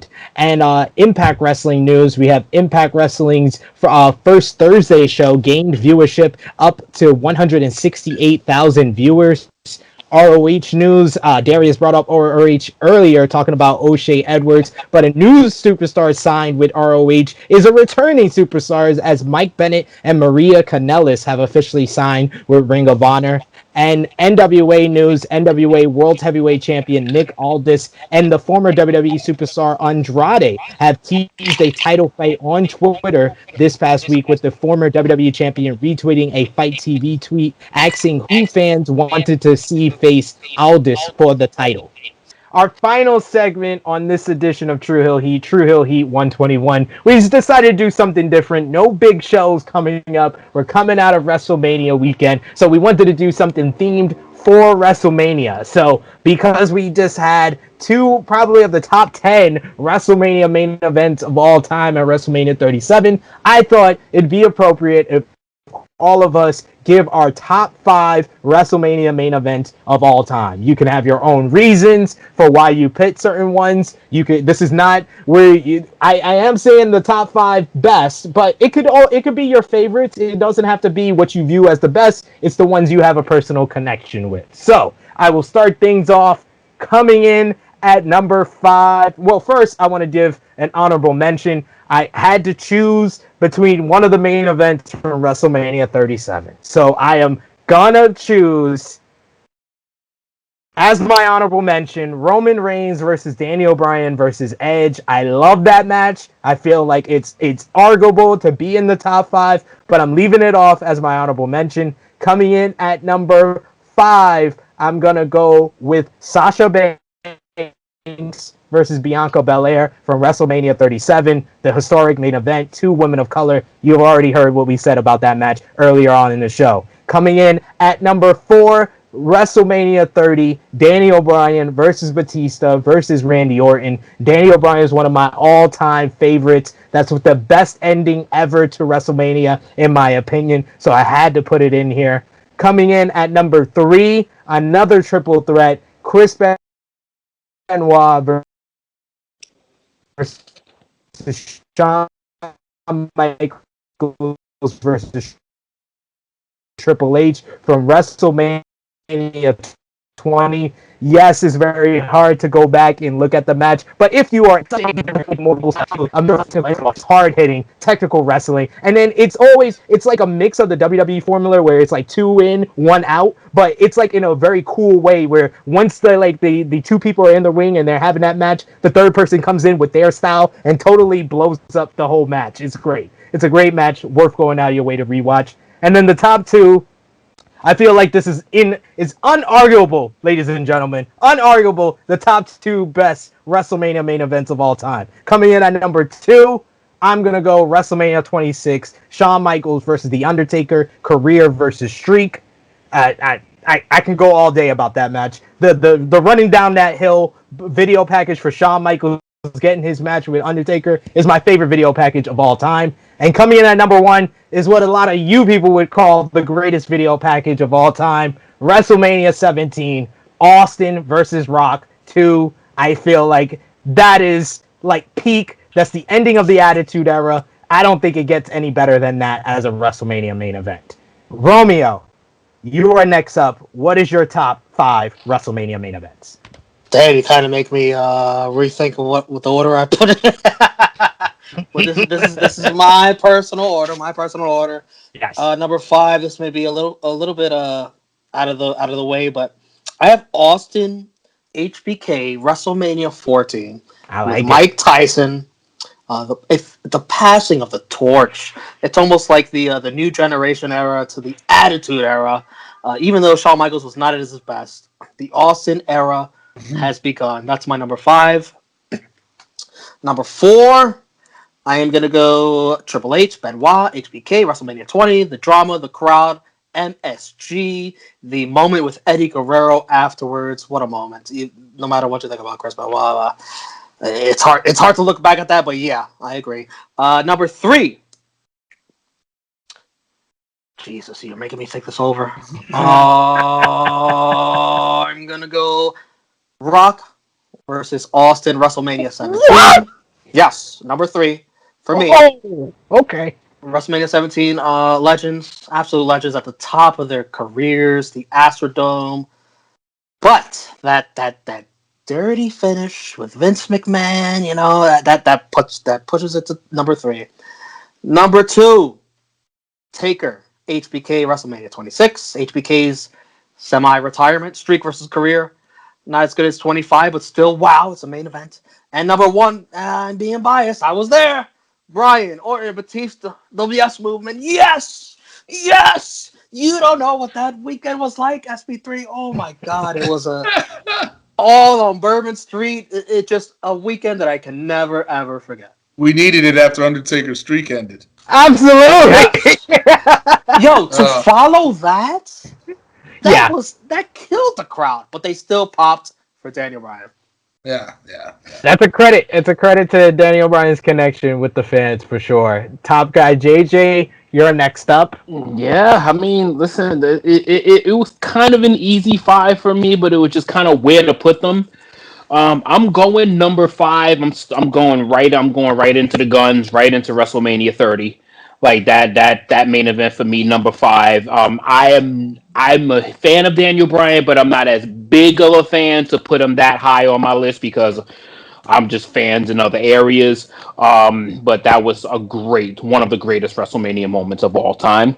Number 4 would be, for me, The Undertaker and Shawn Michaels match at WrestleMania 26. I mean, geez, like I still love that match. The build, just Shawn Michaels' attitude for the entire package, the entire build up was nothing short of phenomenal. Number 3 is definitely going to be my tribal chief, your tribal chief. The main event that just happened with Edge and Daniel Bryan, WrestleMania 37, one of my absolute favorite endings ever. When you enter WrestleMania stacking 2 dudes up, two Hall of Famers, two future Hall of Famers, and beating them both. Like you ain't getting that shit no time soon. So that shit, I might even move that shit higher later in my life. But right now, it's already for me number 3. Number 2, history. I'm just sorry. I'm biased again. I'm biased with my history. Sasha Banks and Bianca Belair. Like I don't think I'm ever gonna see that again. Like I don't think we're ever gonna see that again. And the fact that these two women showed out, they showed out. Like to have that spot and then deliver the way they did. I was just so proud to see it, and so proud, and I will always know where I was at. So that was just amazing to see. And number 1, I mean, I don't know how this Austin and Rock at WrestleMania X7, like that shit, like that ass whooping that Austin gave the Rock at the end. Them 39 chair shots. The Rock kicked out in the first one. The Rock kicked out in the first one. He didn't beat him with a stunner. He beat him with a million chair shots. Like that shit was like, oh my god, like that shit was the most intense finish that I have ever seen at the time. Like that shit was brutal, and just to realize that Austin paired with Vince, like the heel turn doesn't bring it down for you guys a little bit. No, even Austin. No, that actually enhanced it for me. Yeah, it's memorable. It's memorable. Like there'll never be an ending like that to a WrestleMania. Like, yeah, there's just a once in a lifetime. The fact that 20 years apart, you got X7, and then 20 years later, you get the Roman double stack. The two greatest heel endings of all time. Like, pretty good. Yeah. Pretty good for heel endings right there. Darius, what is your top 5 WrestleMania main events to close us out? Yeah, this is not easy. It's hard to group them into it. Honorable mentions, I'm going to say WrestleMania 21, Triple H and Batista, actually.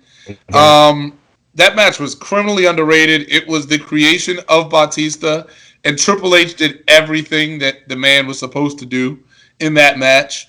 It wasn't a crazy finisher exchange. It wasn't all this and that. It was storytelling.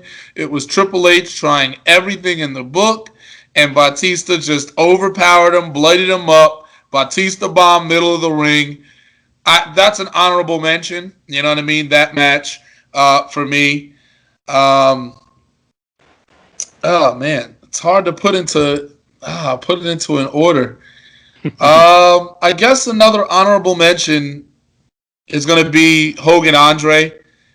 Just in terms of psychology, and that match being a match that I feel everyone should kind of have to watch. I kind of have to move that into the top 5. Just because I feel like it's essential viewing. I think every professional wrestler, everybody that's walked this earth, you have to have watched that match. Just because of the psychology, because of the fundamentals that were at play, everything being on the line. It was the best match Hulk Hogan ever wrestled. It was one of the best matches Andre ever wrestled. And to me, it was everything that match was supposed to be. And you have to put it that way, whether those are your favorite wrestlers or not. So it's kind of hard to exclude that from the top 5, because I want to put Bianca and Sasha there for history. I want to put them in the top 5. If I have to choose,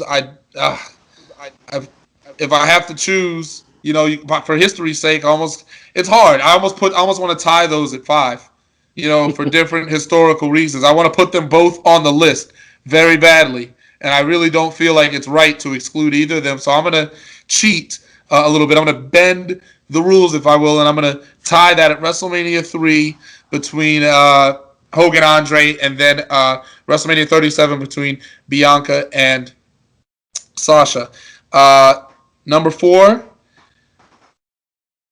WrestleMania 37, Daniel Bryan, Roman, and Edge. Again, the match was just it hit so many beats, and every man was determined to win in their own way.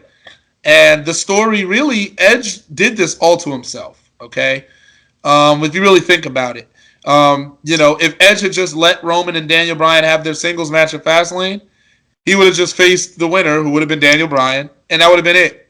But he was so obsessed with Roman Reigns that he ended up creating this triple threat match. And Edge took out Daniel Bryan. He took out the only guy that could have saved him from getting taken out by Roman. It was a really nice, subtle storyline, story context. And now it's interesting because it's kind of like, well, now do you two need to work together now? True. Now do we need to get to that match that they were kind of throwing to us at Fastlane, where they were like, Daniel Bryan and Edge versus Roman and Jey Uso. Well, now you can actually build to that match. So that's really interesting to me. That match I have to put there at number 4. Number 3, wow,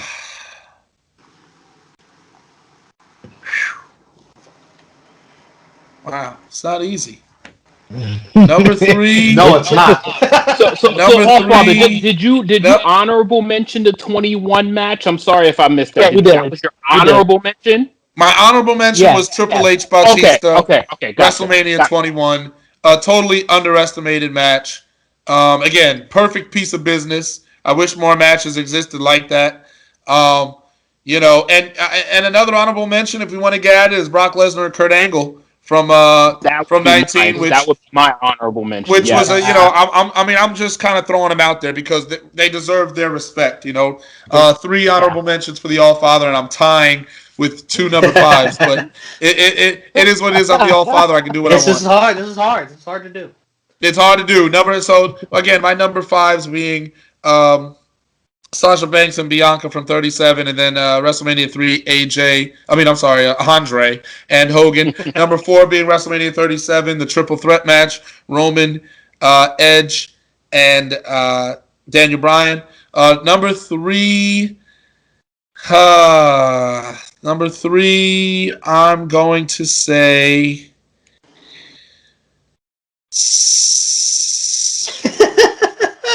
I know he's about to say it. He's not sure if he wants to say it. I know what he's about to say it. I'm sure he wants to say it. It's a hard one because I know what 2 and 1 are. So it's hard to. So 3 is the only one. Because 3 I have a few that are jockeying for position.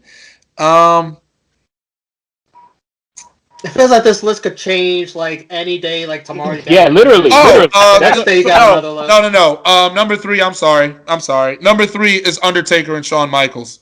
From WrestleMania 26. I was there for that too, and I felt like that was so different from 25, and that's what made it so good. I really, people are like, this match is better, that match is better. 26 was an evolution from 25. It was a completely different match. Started hot. You know what I mean? We're talking, tombstone, like on the floor.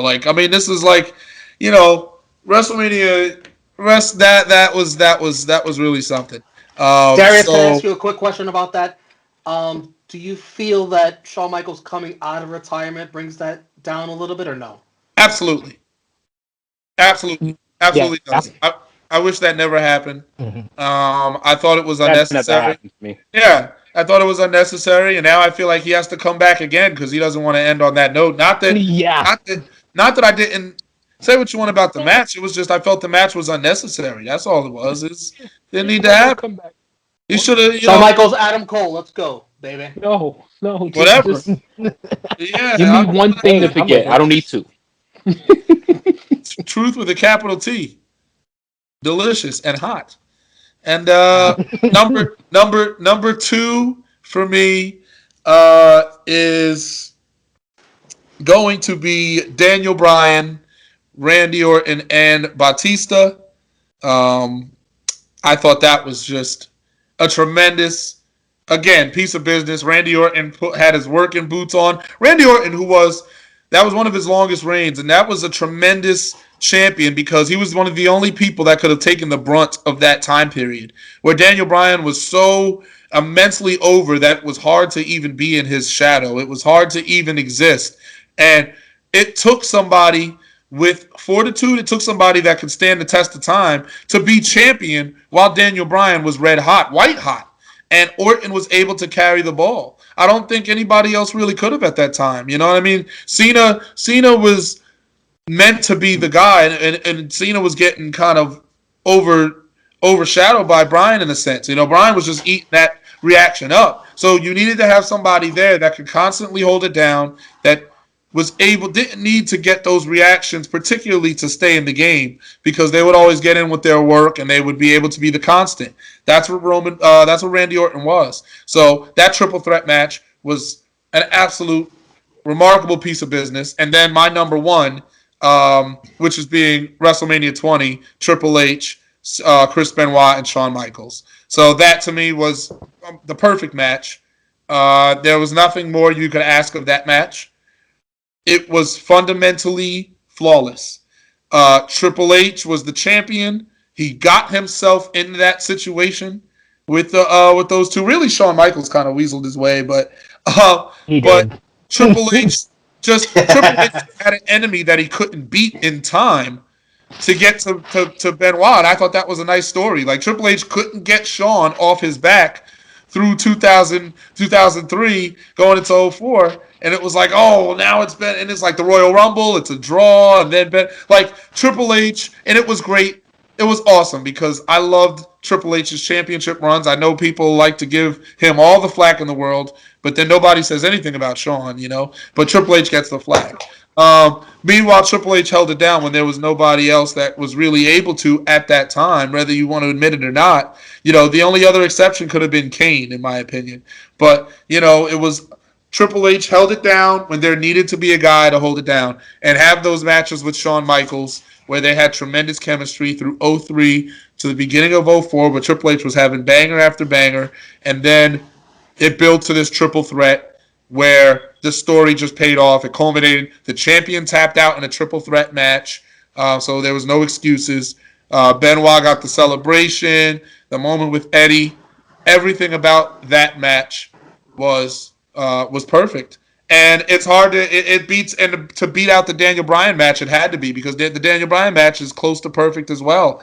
It really is. That match really is about perfect too. It's just the animosity between Triple H, Shawn, and Benoit was just a little bit higher, I felt, because Orton and Batista didn't have that animosity. They were wrestling each other because they had to, but they didn't. There wasn't as much boiling blood. It was really about the two of them on Daniel or Daniel's story. So the story was different. But Darius, you also have to take into account that Daniel Bryan went through that guy you were just mentioning, Triple H, in the same night. So it almost adds more to the main event. But you also have to take into account that Darius' number one pick was WWE's plan. Your number one pick was not.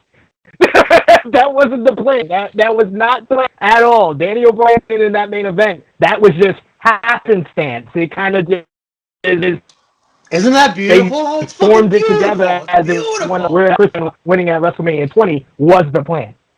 Yeah, that's my list though. That's my list, and I'm sticking to it. Yeah, he can't go wrong with any of them, man. Honestly. Yeah, all great. You only got 5 choices. You're gonna leave some shit out. Yeah, it's tough. It wasn't easy because you know, I really wanted to get like Yoko and Brett in there, you know, from 9, but you know, the Hulk Hogan stank. It just the Hulk Hogan stank. We sure we couldn't fit that Hogan and Slaughter main event in there somewhere. I know. It was hard. I was like, I didn't want to tie everything for 5, but you know what I mean? Like, man, if this was a top 10, I would have aced it. Top 5? I thought you were gonna say Hogan and Warrior. Yeah. Like that wasn't the match for me. Like, it was executed very well, but I would have put. I'm the type that's putting Triple H and Batista on there higher just because it was a perfect piece of business. Yeah. Business was done that day, and everybody walked out better for it. That's what a main event is supposed to do. So. Absolutely, and that brings us to a close on Tru Heel Heat 121. I want to thank the All-Father, Darius Carter, for joining us on Tru Heel Heat 121. Please, Darius, tell the people where they can find you on social media and anything else that you got coming up in the future right now. All right, now, so you just saw me there WrestleMania week at Allie's Real Hot Girl, SHIT, as in T, as in delicious, and T as in truth. Okay. The Great Sweatpants Battle Royal, you saw me there, and you also saw me make my return to Beyond Wrestling after 4+ years, which was something that wasn't even planned to happen. It just kind of came about the day before.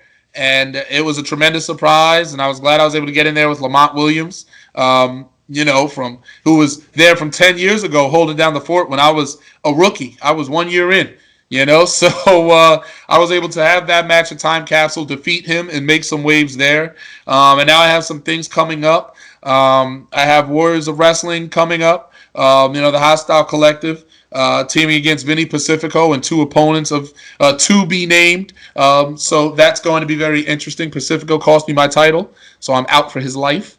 And then there's also Pro Wrestling Magic, which is coming up April 24th and 25th, Red Letter Day. I'll be defending my Pro Wrestling Magic Dark Arts Championship against Preacher on night 1, which is April 24th. Night 2, by winning that match, I get into a gauntlet match for the heavyweight championship, the Chad Adams Classic.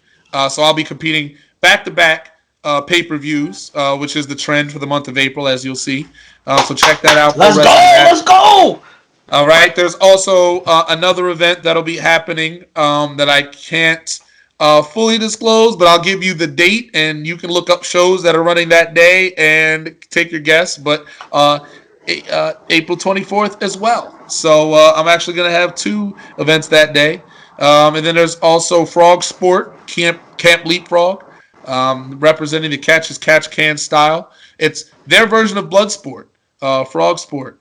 So Matt Mikowski is in there. So is Travis Huckabee, talent like Janai Kai, Yoya, the Shooterweight is going to be in that tournament. So it's going to be Jordan Blade is in there, Molly McCoy. So it's going to be very, very interesting. So check those out. You can follow me on Facebook, Instagram, and Twitter, all / Mr. Darius Carter, Mr. Darius Carter. Very easy to find. Facebook, Instagram, Twitter / Mr. Darius Carter. And then if you want to find me on Facebook as well, my fan page is / Wrestling's Richest Prize. Different posts, unique outtakes, the greatest of all time before your eyes. The All-Father, Wrestling's Richest Prize, the technical tormentor, and your leader, Mr. Darius Carter.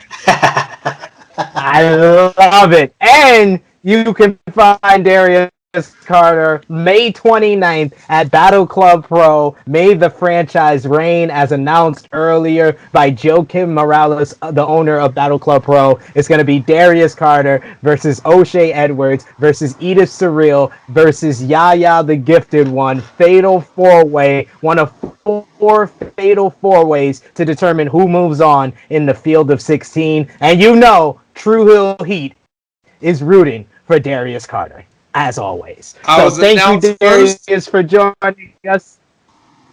I was announced first because I'm number 1, period. Number 1 because I'm number 1. Close the show, baby. Close the show.